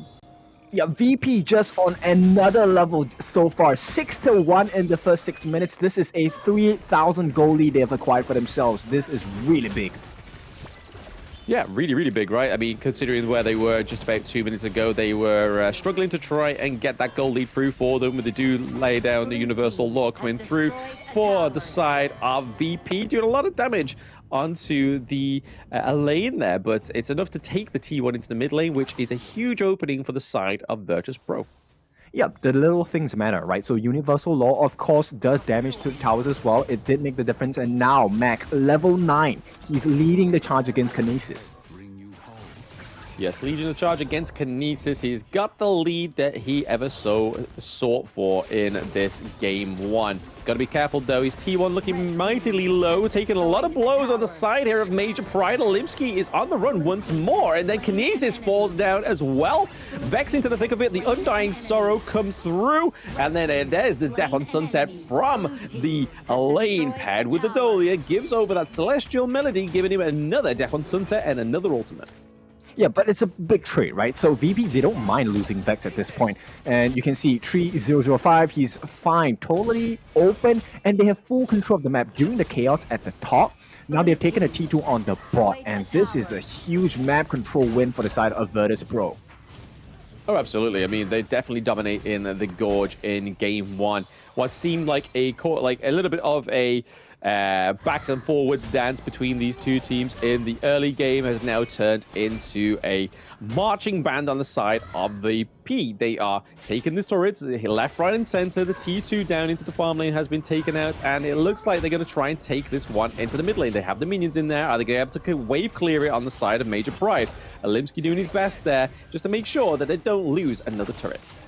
Yep, right now it's just pressure on all three lanes for the side of Major Pride right now. So Virtus.pro, they do well for themselves. They want to make sure they poke it out. Crimson Gold and going to go into the hands of Vex as well. So taking everything of their choosing for the past 2 minutes or so. This is what we expected from Vex when he picked up the Hue one before, right? Especially against Team Vitality. You need to be able to get into the enemy jungle, and you have to kind of literally have your way with their gold and with their camps. And right now, you see that their lane is on the run. Yeah, it's a difficult position to be in, and that's what's so special about the Yao pick, right? So he's able to get in, weave out as well, and it's all for nothing for the side of Major Pride. You can try for this at least once. Yeah, at least once the 6k gold lead is going ahead. But okay, Shizuki gets the kill into Grizzly Q. A little bit overstepping there into the enemy jungle. And now Major Pride are punishing them for it. It's like, hey, get out of our territory. This is ours. Yeah, and very good calculations on the side of Shizuki, because he got the kill at a sliver of a health. While that was a consolation prize, the map is not looking too much in good shape for the side of Major Pride though. Yeah, no, there's still a lot of patience and attention needed on the side of Major Pride. They still have the T1 to go through in the mid lane and the farm lane. The Universal Law comes through, but we do see the Smite is able to claim the Tyrant in as well for VP, taking their second neutral objective for themselves. Yeah, this is such a mobile draft coming in from VP, right? They are able to get in, get some damage, and get out safely. And you can see the extension of the range by Vex, as well as Prince. It's too much to handle on the side of Major Pride. Yeah, way too much. A lot of AoE, a lot of damage, and you've also got the 3005 doing really well on this Xiao as well, right? He's able to get in, he's very slippery, able to get back out. The T2 does fall into the mid lane there. Alimsky is going down. The Flaming Palms doesn't quite do enough damage onto the Orgren. However, they do take the T2 and put a lot more pressure onto Major Pride. Well, Blem, I'm not sure about you, but if I'm Alimsky, I am shuddering in fear right now. That's a lot of damage coming in. Oh, huge amounts of damage, but this is what we was on about with Mac, right? If he gets the level lead, if he gets the gold lead, it's kind of trouble, right? The Death on Sunset does come through onto Mac, trying to close him down, but there's just too much damage from Yao. Yao gets the kill. Yeah, and with that, you could see, right, the Celestial Melody wasted, because right now they have the refresh, but he's dead. And this is not the situation that Major Pride was kind of thinking they were going to be in when they came in with this draft. I mean, if it's anything to go from against Team Vitality, they did the same kind of thing, right? The game 1 wasn't the greatest for them. They came back way stronger in game 2 with a lot more reform fort. But again, Virtus.pro aren't looking for a 2-1, I reckon. I think they're looking for that 2-0. They want to make sure that they're able to go into day 2 with a chance of toppling Team Vitality. And with a solid game for them, Yao into the back line there. A lot of damage going on to Kinesis, and that's really where you want to be honing that focus, right? Is taking down the Lady's Son. Yep, with a snap of the fingers, VP take 2 tier 3 turrets of the base on the side of Major Pride. Take a look at the growth of the items. 9.2 thousand gold into the pocket of Mac. He is pretty much close to that 5th core item, which is going to be a siege breaker. And even without it, he's already doing so much damage against the likes of Alimsky, who is meant to be the tank. Yeah, I mean, the resources are definitely going over to the right people on the side of VP, right? And they're looking to just take more than what they actually need. They are claiming all the neutral objectives for themselves. Max looking to start here. The Shadow Tyrant for VP, another damage buff for themselves, as if they need any more damage, right? I mean, yes, Orgren was able to get away with a sliver of health, but now I don't think that will be the case. Yeah, it's going to be a tough situation because VP, they're going to start pushing for more, right? At this point, Alimsky doesn't even have the Blood Rage. It's really difficult for him to take a fight here. So you would definitely expect VP to get a kill like that. Yeah, VP able to get the kill with the infinite vastness to get out of there as well. The minions are at the crystals. The Death on Sunset is going to come through to try and disperse the side of VP of going in onto the crystals. Universal Law is laid down by the Suya. We also get a lot of damage going onto Orgrim, but you can kind of see Mac up into the clash lane, looking to force their third and final third-tier turret in that clash lane, which would be huge for the side of VP. Being able to open up their base even more. There we go. Flaming Palms come through, connects a lot of damage onto the tier 3. Untouchable. That's the status that VP are at right now. Virtus.pro just all over the place. And at this point, you know what? Alimsky, he's looking to go into the seared state, but he's getting seared on the pan. Yes, plenty of searing across the gorge for the side of Virtus.pro. They are the searers. They're not being seared. They are the searers. And right now, we're seeing a little bit of a waiting Yao in the bush, right? He's waiting to dictate this macro play into the farm lane. I mean, they don't need to be too kind of overconfident on the side of Virtus.pro because they don't want to be too virtuous. Because if they do, they may get taken advantage for by Major Pride. We saw them come back before at this point with no higher ground turrets and able to get a Tempest Dragon. So they're still in it for now. Yep, so looking for the reach here. It is a good start. Yeah, the Destructive Deluge does come through, but the Undying Sorrow does come through as well. But a Universal Law being laid down to get some law and order on the Gorge. Alimsky taking a lot of damage. The Constructor of Souls ain't going to do any conducting for now. Ultima Shell doesn't quite hit with Lady Sun as well, but it's enough to keep away those creeps, which is all Major Pride have got to do. Yep, so right now, Virtus.pro, you know they're in control in the driver's seat as well. They're going to start roaming around the map, start working on this Shadow Overlord as well. So that's the next marker they will be looking to achieve. You know, Major Pride, at this point, I'm unsure if they will be able to withstand this pressure though. Yes, let's see if they can. If the heat is too much, get out the kitchen. Right now, Major Pride are down one member, which is Alimsky, which, more importantly, is the Organ, right? He's meant to be there. He's meant to be the front line, being able to soak the damage and also be able to deal out and dish out some pressure onto the side of Virtus.pro, but it just doesn't seem to be happening for themselves. Yeah, Kashibat here, maybe getting that Celestial Melody onto important outs. Destructive Deluge going to be a real saver for the side of MP. Yep, I mean, there we go. Lane and the Law once more for the side of Virtus.pro. They have the minions, they have the Vanguards. The Shadow Vanguards has been a little bit of a standstill right now. It looks like he's going through some kind of quality control. He's pretty much stopped, but now, hey, it's steaming right through is the Shadow Overlord, but they have to kind of take the fight a little bit back here, try and reset. Yao is looking a little bit too lost in the source there. None of his teammates are around him. They're not going to go for the crystal just yet. Going into the 16-minute mark, VP not quite finishing off this game one.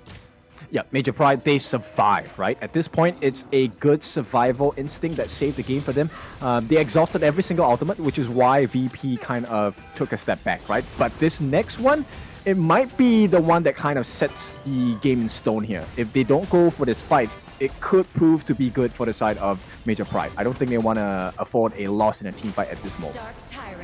Yeah, no, even though they've got the Double Smite, they aren't going to look for the confident play of trying to take that crucial kill theft. But hey, you've got to try and cut your losses at some point, right? And Major Pride are just looking to try and do the best they can do with what they have. And they don't really have a lot, right? When we think about it, they're 11k gold behind the kills. They are down by 9. And then at the same time, they rarely have any dominance on that map. T1s are still up for the side of Virtus.pro. So now we have that Shadow Tyrant. We could be seeing a last team fight here.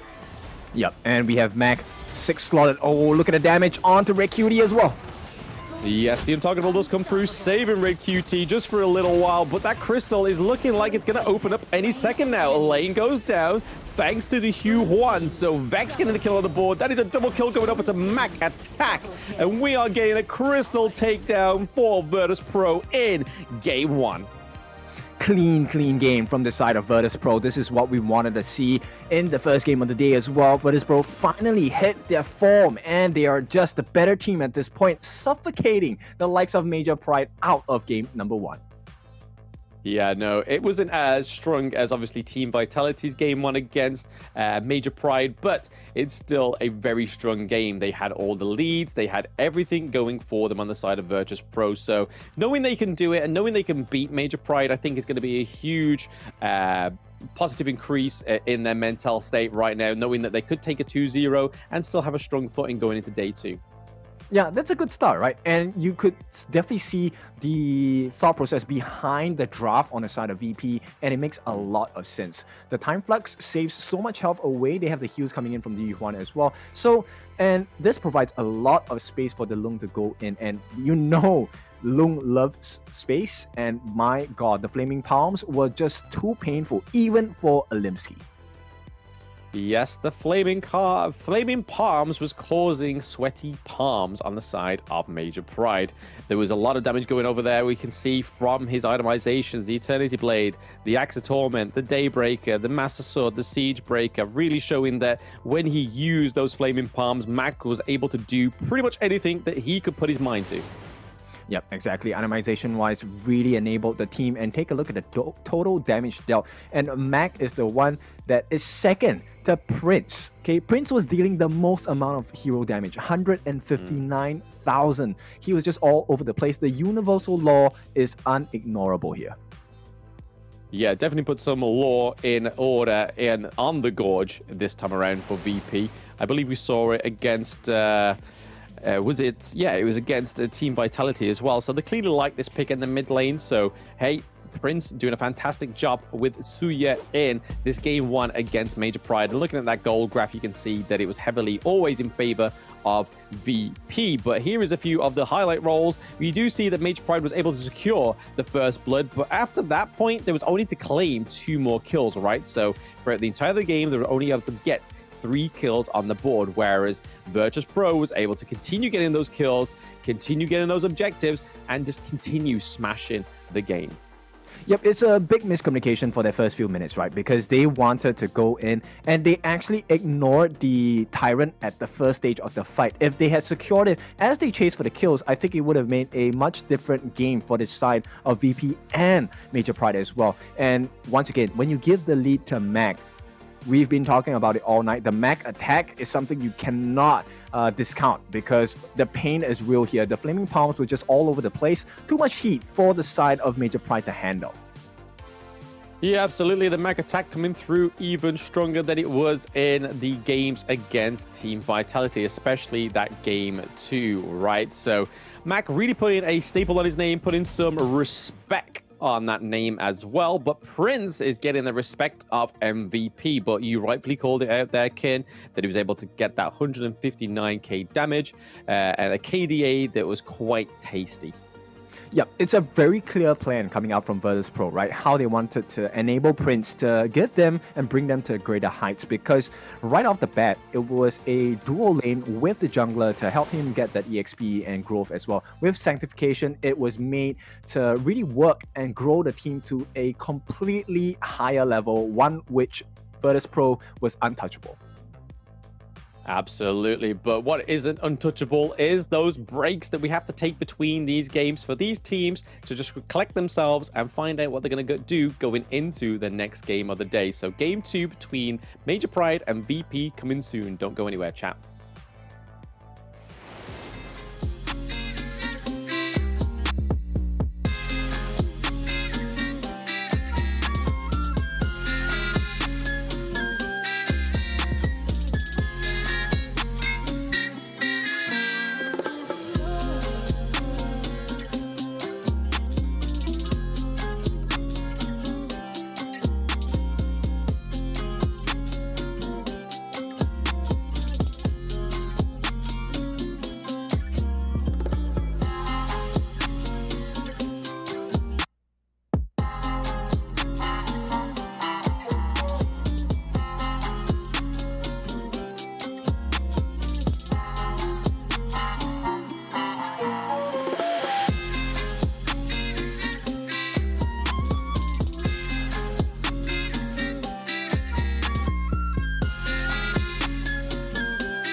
Esports, and they get what they want. Snow caught in the middle of 4 once again, and here comes the Infinite Vastness aggressively, and at this point it is a 1-by-1 they fall.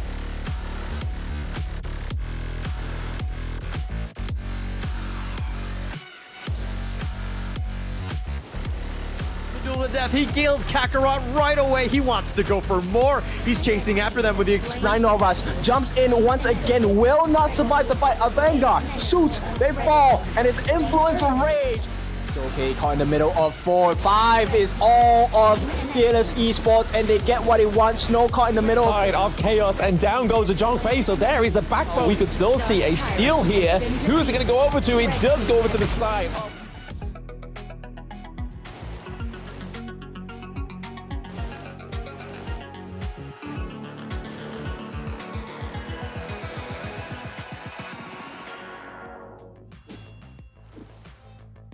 Rightio, everybody, we are back for what could potentially be the last game between Major Pride and Virtus.pro. After that display, what are we thinking, Ken?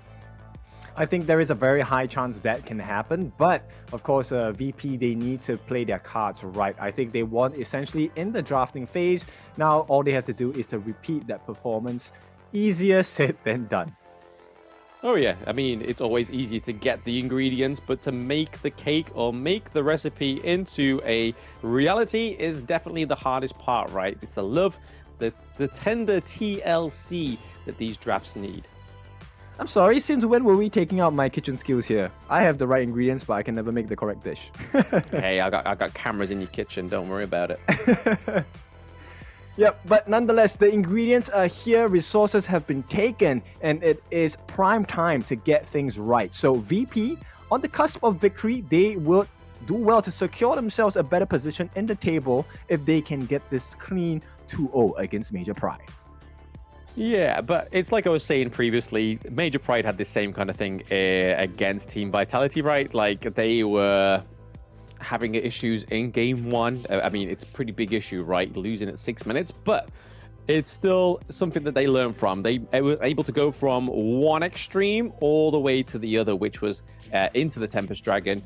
Pretty much, I think it was one Tempest Dragon, I think it was towards the end of it anyway, but still, you know what I'm on about. One extreme to the other. That is the good thing about Major Pride and the versatility of this team that's still quite fresh in their development. This is just all learning to them, and they always come back stronger. Yeah, but one thing I want to highlight is I think, you know, VP have taken a page out of the Major Pride book, which is the unorthodox, unconventional picks as well. So I'm curious to see if VP is going to put up that similar performance. And based on what we have in the ban pick phase, I think this is looking like a pretty strong Major Pride game.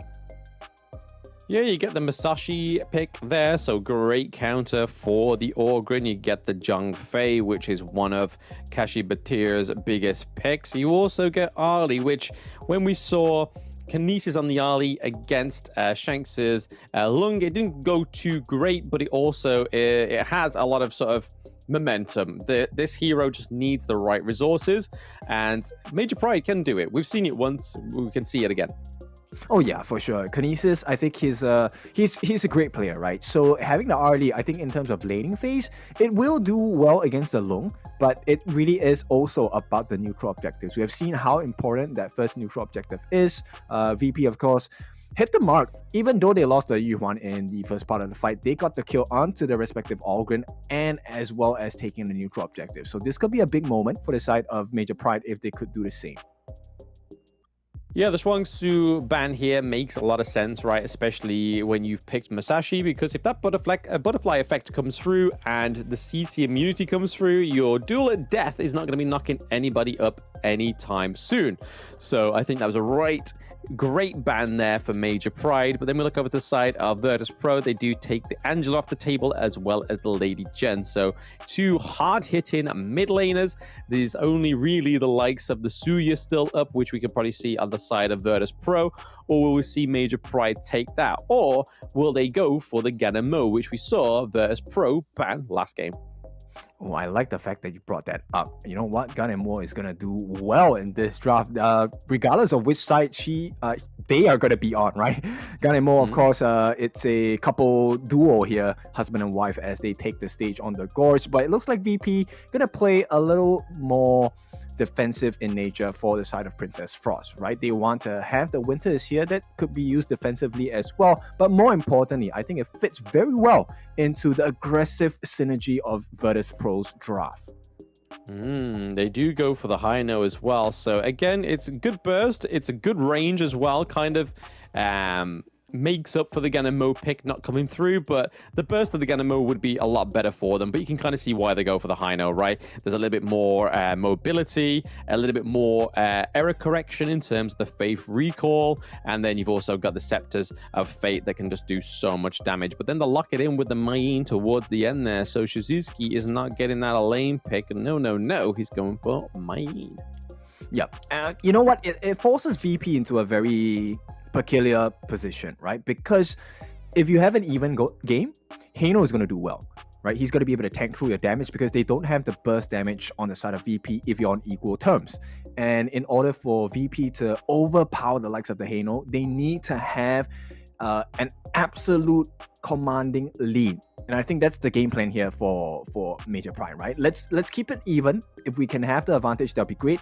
But even with an even game, they have the advantage in terms of being less susceptible to the burst. Yeah, I mean, the Sunbeam coming through for Grizzly Q. It's not been his best performance in terms of heroes, right? Like, he probably performed the best on the Zhongfei, but he's gone for the Sunbeam more times out of 10. So it's clearly a decision that the team want to go for in terms of the counter engage, but also that damage over time, right? So they want to just try and make this Sunbeam pick work. Yeah, it's a very rush-down heavy draft, right? So you expect that once Prince lands that Frigid Prison, definitely it's going to be piling of bodies from the side of VP that try and get the kill onto Major Pride. So I think Major Pride will do well for themselves to just identify where Prince is, because that will be a big condition on whether they can turn the fights around or not. Yeah, I mean, I really hope that the Princess Frost pick works out for Prince, because the last time he picked it, it didn't go too well for him, right? Like, who's always kind of like playing on the behind. The Winter's Come-ins was actually like landing the way they needed to. So right now you can kind of see that that's where they're going, right? They want to kind of perfect these picks, especially within the competitive scene. But already seeing here that Kinesis has already taken such a battering at level 2, right? So we see that VP Max able to get the Lung pick once more, had a fantastic performance in game 1. Not too sure why the side of Major Pride didn't ban out the Lung, because it can cause some like trouble. And we saw that in game 1. Like, they weren't able to catch up with him once he was into the sky. I think they're really confident about the draft, right? Theory-wise, Kinesis should not lose to the Lung in lane. He should do well against Mag, especially with the timed usage of the Maple Dance as well. At the same time, they have Red QD, right? So they aren't too concerned about taking long-winded fights with VP, because the longer the fight goes, the more pain Red QD becomes, as long as he lands these Scepters of Fate.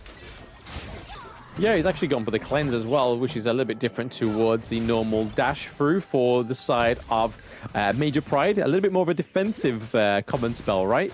Going for the cleanse just in case he gets hit with any of those CC on the side of Virtus.pro. Yeah, because he needs a tank. There's not enough tank ability on the side of Major Pride. You can't expect Alimsky to kind of tank through the damage. He's expected to go on a 1v1 against the Mankey or Trio 05. Yeah, true. I mean, they do have a solid front line, though, so I feel like the Heino would probably be much better with just staying behind the Zhongfei, the Mayin, and also the Musashi at most points in this game, right? Because he's able to throw the Scepters, just able to do the damage, and then allow Musashi or Mayin to get in there and clean up.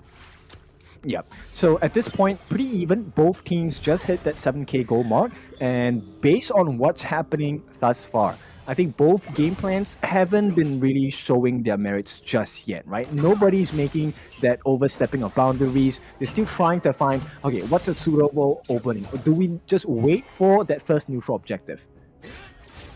I mean, that's where it all kind of took place in the last game, right? It was just before the neutral objective where we saw Olimsky get the first kill onto the side of Virtus.pro, but I'm sure this time around that Virtus.pro is probably looking for that first blood for themselves, because it's actually a little bit of tasty gold, right? And it puts you and sets you up for those neutral objective team fights a little easier. Yep, and based on what's happening here, I kind of, maybe it's just my understanding of it, Grizzly Q, why he's not taking a knowledge gem. They want to rush this Dawn Knight, right? They want him to get as much farm as possible, and that will make them tank a little bit more, Red Cutie! Yes, the Fate Rewind does come through there, so Fate Recall saving Rig Cutie's life there, but we see that Vex is going in for a second win, but that means that Olimsky and Kashi Batir are able to recuperate into the mid lane and give him some support now, but we have 4 members of the side of Virtus.pro looking to sit around here while we see that the neutral objectives are now going to spawn. So already we see Monkey, we see Prince, we see Grizzly Crew already going down to the Tyrant, and nicely done by Kinesis getting the first blood onto Max. So yes, if they're able to claim this Tyrant, it's going to make that first blood even so much sweeter, and there we go, first blood meaning the world to Major Pride.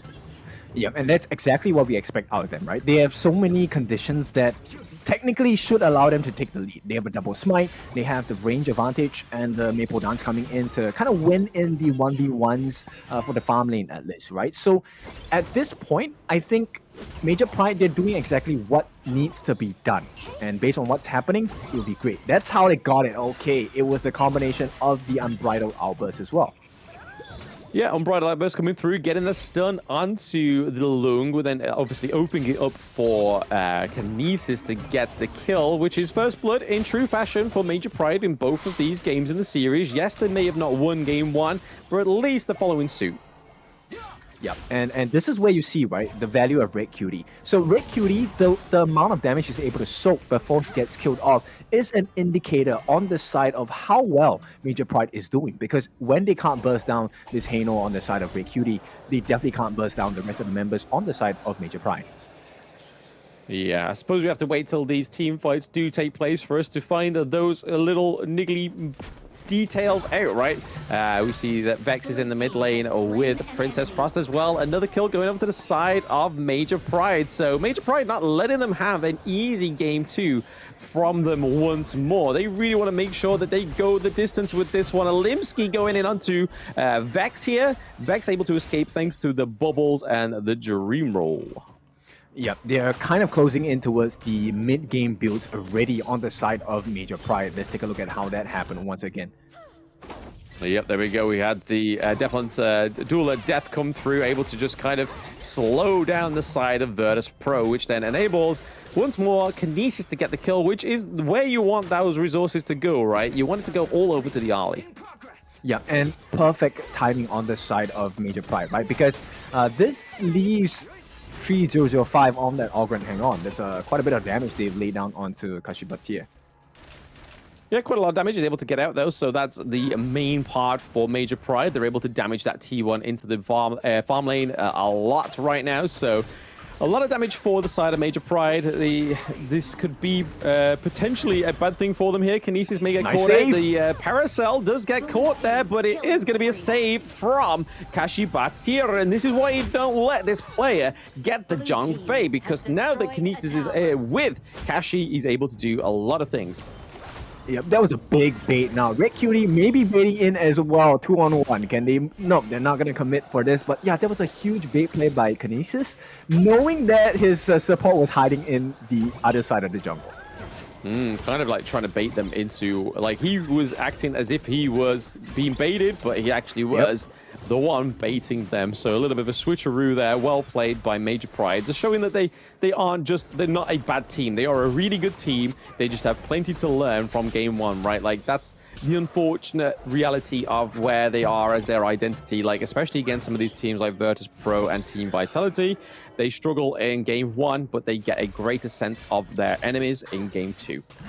Yeah, really impressive run so far. They might look for something here, but I don't think Red Cutie is going to be threatened at all. At this point, you know, you can't even make Red Cutie freak out to use that Fate Rewind. It's not a good sign for you at VP at all. It's a 2,000 gold lead. Take a look at the growth of items. The Musashi Olimsky is the scary one at this part. because he already has the Blazing Cape along with the Frostguard Embrace. That's going to lower down the health regeneration, armor regeneration from the side of VP as well. Yeah, it's also going to slow down the side of VP, right? Those basic attacks are now going to be given some slow. But here we are, a little bit of a fight, a little bit of a tussle here in the mid lane. Just make sure that Red QT does not get caught out here. The Winter is coming is placed down a little bit premature there just to make sure they're able to freeze that wave. But right now, the second Tyrant is up on the Gorge. They've got to make sure to see if Virtus.pro is able to claim a neutral objective for themselves. Looking to cut off the Shizuki in the mid lane there. And that's a 4v1 dive onto Shizuki, so that really shows you how much problem Shizuki can be. But here we go. It does go over to Major Pride getting the neutral objective. We did see that 3005 was trying to steal it. The favorite one comes through. Okay, so it's still a big win, right, for the side of Major Pride, because they didn't lose too much. Losing the Mayin, a small trade. I'll take that any day. Absolutely. I mean, it'd be nice to not lose the Mayin, but hey, you got to cut your losses when you need to, especially when those Tyrants are up for grabs, right? Max sitting in the brush here, just waiting for that minion wave to come through. But hey, Alimsky truly activating there with a reactionary play, just making sure that he cuts down that minion wave. But right now, we see that Vex, Grizzly Q, and Prince are all in this mid wave, just trying to get this T1 in the mid lane. Yep, and this is where the strength of Major Pride really shows. They're pulling VP all across the map. Limsky probably dead here, will give up his life, but to take a T1 on the bot, take the Tyrant, and I think it's a good win for the side of Major Pride. They're still having decent control, but it's getting a little bit shaky at this point. Yeah, you kind of don't want to be a little bit overconfident going into the enemy jungle, right? They're still going to be very strong. They're still going to be very powerful. They're not very much behind in gold. The outburst does come through there from the Zhongfei. He does pounce on to the Lung, but Zhongfei can't do the damage at this point, right? Especially comparing to what Lung can do to you. But right now, we see that Vex is sitting in the bush here with the monkey. Bubbles do come through. He hasn't used the Dream Roll just yet. The time-lapse does come through with that counter-engage, just keeping the side of Major Pride away from VP. Yeah, it's a constant wrestle, right? At this point, 10.5 minutes in, the shadow versions of the neutral objectives are here. Once again, they're going to try. Alimsky maybe trying a little bit too hard, maybe getting caught. Yes, no, Red QT looking a little bit too lost into it. The damage has come through from the Lung as well. The Flaming Palms take down not only Hino, but also the T1 in the mid lane, really opening up those weaknesses to Major Pride. Yep, and now the gold is dead even, right? Maybe slightly in favor on the side of VP, but that was a huge mistake. A small test of strength turns into a big reality change for the side of Major Pride. Yep, reality check for Major Pride right now as Alimsky is on the run as well as Zhongfei. But hey, the Shadow Tyrant is up. This is looking like it could be a Virtus.pro Shadow Tyrant. Kashibatir, he may be the one to change the fates of the team though.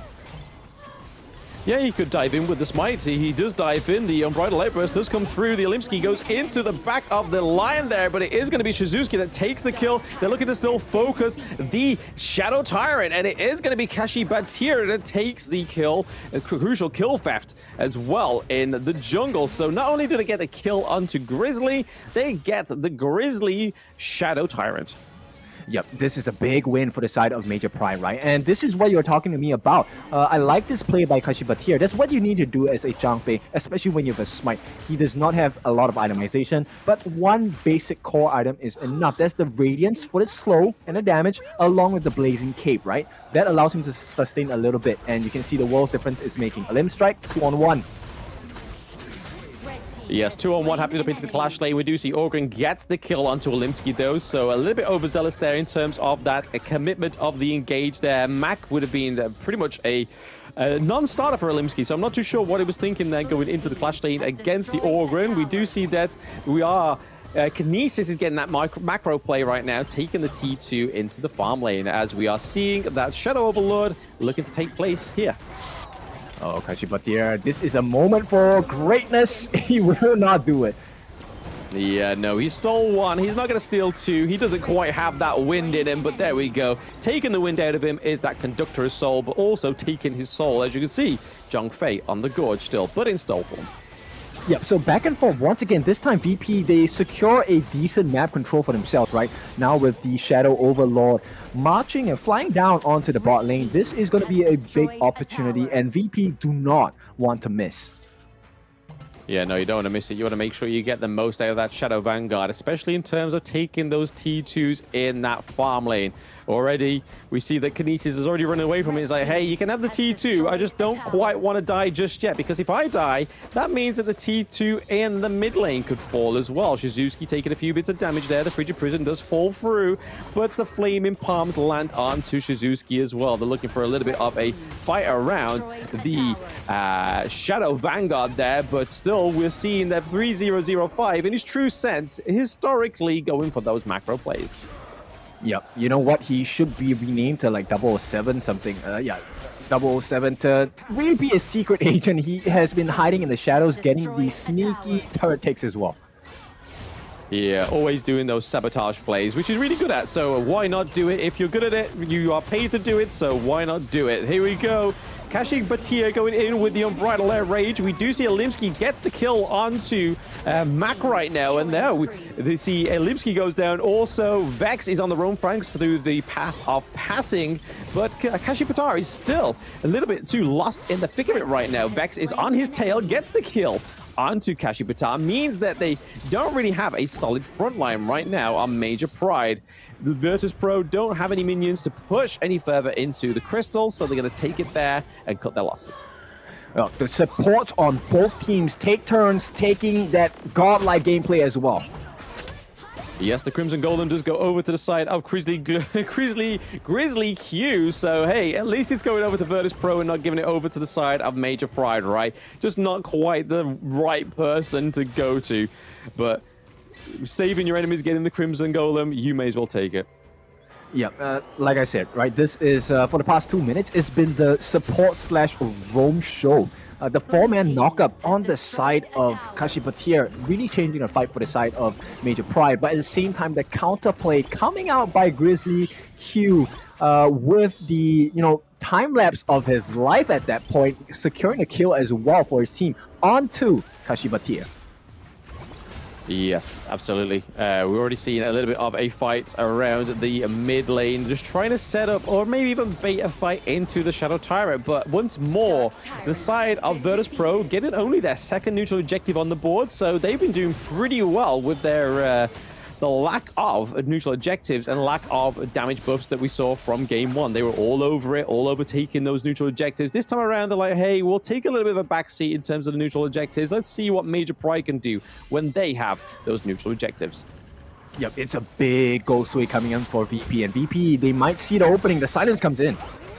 Yes, the Faithful One does come through, saving Red QT ever so slightly, but it's not going to save the high ground turret into the mid lane. Let's see if they're able to save that high ground turret into the farm lane, just about on the side of Major Pride. Right now, they're on the run back into the jungle just to try and reset and recolonize on the side of Virtus.pro. But right now, you can kind of see that 3005 is just looking for those macro plays. He's constantly just trying to make sure that the minions have access into the higher ground turret, and then we see the rest of Virtus.pro just trying to take on all of the Major Pride.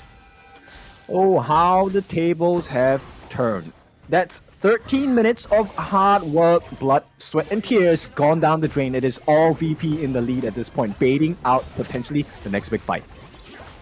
Yeah, not the biggest goal lead going into the 17-minute mark, right? They're only a 4K goal lead ahead, so it's not the difference here, but it could be made up by the side of Major Pride. You do see Shizuki going into the back there, doing a lot of CC onto Monkey. The Infinite Vastness does come through for Mac as he comes back down, lays the smackdown back onto Alimsky, but it is Alimsky taking the kill onto Grizzly Q. So they don't have that time lapse in their utility right now. Major Pride actually giving a bit of a fight back in this game too. Yeah, I like this performance so far. They will not give an inch without a fight. And at this point, Major Pride, they could be on the cusp of something great here. All they have to do is to secure this Shadow Overlord for themselves, and they can definitely swing things back into their favor. Yeah, speaking of squeaking things back in, they are looking to secure that Overlord, and they do get it as well. But you can kind of see here that 3005 is looking to push the farm lane just so they can try and get this higher ground turret. Just get another one off the board, whilst the rest of Major Pride are just trying to push the clash lane. There we go. Vex gets the higher ground turret, so that is one less problem for the side of Major Pride to deal with. But the major problem right now is Major Pride is at your higher ground turret in the clash lane. Yep. Will they stop the TP? They actually do. That's going to be one man down on the side of VP. Yes, one man down on the side of VP, as we see the Grizzly Q is pretty much the only last surviving lifeline for that high ground turret as his members come through now. Mac has to use the infinite vastness pretty early in that interaction just to dodge out that winter is coming, which could have been a lot more deadly onto Mac, as he is quite a squishy hero right now. It's all about the damage for the lung, but right now you're seeing Vex go 3v1 against Major Pride, taking a lot of damage. The HP regen does come through, but is that going to be enough to escape Shizuki? He is going in, save his Kinesis. It's still a 4-5v1 right now. 4v1, sorry. And then we see Kinesis gets the kill onto Vex. Okay, he gives his life. Most people would be like, hey, that was a bad play. That was a godlike play coming up from 3005, right? He bought so much time for the side of VP. Right now, 30 seconds in, he's going to make it back in time for the next big objective fight. And that's going to be the Tyrant leading into the Tempest Dragon. So now, when the dust has been settled, it is actually still Major Pride in the deficit. Yeah, not quite a unfamiliar face for the side of Major for Virtus.pro, right? Is that Tempest a dragon? They've seen it many times within just day one alone. So I think it's all going to come down to that Tempest dragon. Unfortunately, Kin, for both of these teams, they are going to have to fight tooth and nail. Yep, and I mean, okay, as a caster, I love this because this is the most even of situations. This really tests how well your team synergy is, at the same time, you know, how mechanically skilled you are. And at this point, Kashibatir going to do well for himself if he gets to time his unbridled outburst at the correct moment. If he expends that beast mode too early, it could cost him the fight against VP. Yeah, you can kind of see that maybe that will be the point of Virtus.pro, right? Going into this team fight, that they're going to try and bait that ultimate because they know that that could make the tails difference in this Tempest Dragon fight. Right now, Kinesis trying to bait the Tempest Dragon. Looks like they're trying to say, hey, look, we're taking it, but they actually aren't. And right now, you can kind of see that Shizuki is calling 3005's bluff by making sure that they're giving some love to that farm lane, so they're not going to get that backdoor play that they ever so really want here to try and close out the game too. Yep, and to be honest, it's not in benefit of Major Pride at all. There's two lanes crashing in on the side of Major Pride, mid and bot, and all VP have to do is to play that push and pull game, right? And Major Pride over time naturally will need to go and defend the lanes. Oh, absolutely. If they don't do that, then they're just going to admit defeat themselves, right? But right now, I think the best thing for VP is keeping Grizzly alive, keeping Mac alive, and making sure that he makes most of that infinite vastness, either as a disengage or a re-engage. But Shizuki looking pretty low here. 3005 got him on the run, baiting them away from the minion wave that is rocking down in that farm lane. But now we're seeing a 3005 looking to re-engage for his team. Vex into the thick of it as well. Olimsky does knock him up. The winter is coming, kind of separates the part. VP and MP, but down goes Kinesis. That's a lot of damage. You've just got to try and focus Red QT, and that's what they're doing right now. Kashibatir tries to go in with the Leaping Savior. Manages to get Red QT out of there. The Sage of Sanctuary really does save him this time, but Vex is right into the 3005, sorry, is right into the thick of it. The Path of Passing to try and save him. Shizuki trying to do a lot of kills, a lot of knockers, but it's not going to be enough onto the Ogre. The time lapse comes through to keep Kashibatir from Shizuki, which means that he's able to take him, but they have to go back to base, right? That minion wave in the top lane looking very fruitful. Yep, they definitely have to take care of both teams, actually. Grizzly Q just making the plays of his life. The time flux saving the lifeline on the side of VP, and it's all about the time lapse now. If he gets it right, the steal will not be possible on the side of Olimsky. Yeah, not quite, but there we go. It is the Tempest Dragon going over to Virtus.pro. All they have is just one more push between them. The total immunity comes through for Olimsky, but it's not going to be enough now. Vex goes down as well, but at what cost is it going to be to Kashi Batir, who's going to be an important role at this defense at the Crystal right now? We see those improved minions coming through into the mid lane as well. They're looking to take a Crimson, just take every little bit as they rock down to try and dominate this game 2 from Major Pride. Here we go. The Path of Passing comes through, puts lots of pressure as well as the time lapse coming through for Sun Bin. But right now, the minion wave has been cleared by Major Pride. Okay, they survive at this point. Mac managed to deal quite a bit of damage onto the backlines, especially onto Red QD. But it's just the second wave of the Tempest Dragons as well. This could very well be the killing blow. Yes, almost could be the finishing serve up here for the steal. It is going to be the crucial crowd control come from Sunbin. The Olimsky is trying to do anything into the backline, but it's not going to be enough. Game 2 goes over to Virtus.pro, taking a 2-0 from Major Pride. Big game. This was an important game for the side of Virtus.pro as well on the side of Major Pride. But boy, did VP pull through. Resistance is futile. When VP hit the stride, there's no stopping them. Hey, it's their signature Mac attack, right? It really came through for VP this time around. And going into game 2 and day 2, that they are going to be on a better footing than they would if they were to lose that a 2-1. And it means that the Vitality could still be in for a bit of a shock here if we can just see VP pull up their socks and do a little bit more better of a work against Team Vitality in day 2. Yep, big game, and I have to say I'm super impressed with Grizzly Q. That was a huge performance by him, right? The time flux really saved the day a lot of times for the side of VP, and the itemization, of course, by Mac, the Sage's Sanctuary, just making a lot of sense for the entirety of the roster for both teams. But it was just VP who was able to lay down a little bit more damage because they had health bars to play with.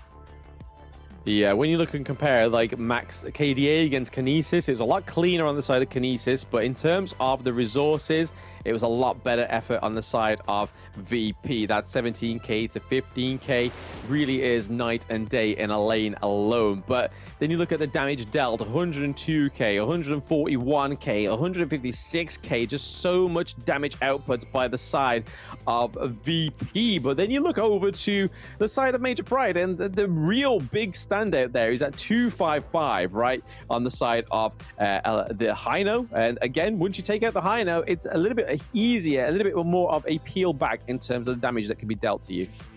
Yeah, because how many times can you give a shield, right? As Kashi Batir, it's great, but if you take a look at it, as the game goes later, you start to see the strength of VP's draft, right? And right off the middle, VP was just unstoppable. They had very nice plays here. I like how Kashi Batir was playing, enabling Kinesis to really get the kills, have a good start to the game. But once Vex hits his stride, complemented by Grizzly Q's time flux and time lapses, it was just a different situation to be in. And I think they just could not handle the pressure and aggression of Virtus.pro. Yeah, I mean, there's just a great aggression, right? They're not afraid to take these fights. It's a thing that kind of got Major Pride to where they are right now, is the fact that they aren't afraid to take these fights. They aren't afraid to overcommit into a fight that may not necessarily go in their favor to begin with, but then they start working together. They start getting a few of their ultimates and their spells off, and then it all kind of just works out in the end for Major Pride. But you can kind of see that Virtus.pro are just a different kind of machine. Mac on the lung is huge. Vex, no matter what he plays in the jungle, has been doing a great job. Prince, with those winters coming, has really separated these team fights and really made a difference, to be honest. Yep, exactly. And I need to highlight 3005 as well. The plays by this guy, just insane. Tanking on a 1v5. Yes, he died, but take a look at the amount of time he bought for the team. He was a lifesaver. But the MVP here for the side of VP Virtus.pro is going to be Vex, dealing the pain but able to take it as well. 156.4 thousand damage and taking a total of 177.6 thousand damage as well. This squirrel is just out of this world. Yeah, Monkey being a great pick, right? Universally, just unspoken that, yes, it looks cute, but it's very, very deadly, especially with the bubbles, that dream roll, that it's just able to catch off the squishiest of heroes on your enemy team. That just makes the whole difference into those team fights. It's hard to fight something that goes in a circular motion, right? Everything always in MOBAs is coming straight towards you. When it comes in a circle, your brain just goes, what do I do here?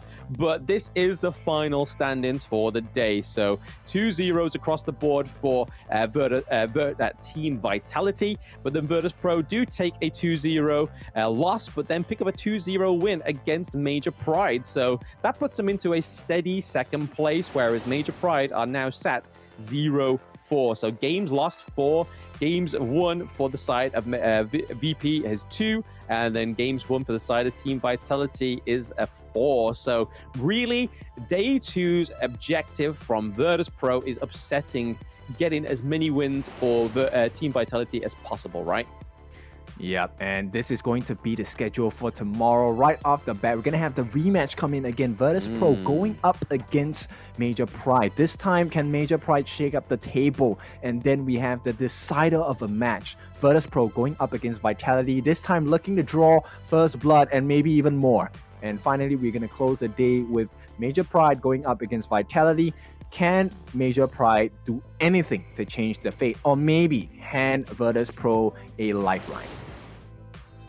Absolutely. I mean, there's a lot to be played for tomorrow, right? It's not the best footing you want to be in for Major Pride. We've already seen it with Tribe Gaming. They finished their day 1 on 0-4 and then weren't able to get any wins on the board. But somebody's got to take all those L's, right? You've just got to try and make the best of it and try and learn the most from your losses. But hey, that's for day 2 to decide. Day 1 is already done, so we're already halfway through it. But that is it for day 1, guys. Thank you very much for joining us today. I hope you've enjoyed yourselves and the teams playing. I've been Blam, that's been Kindofu, and we'll catch you guys tomorrow.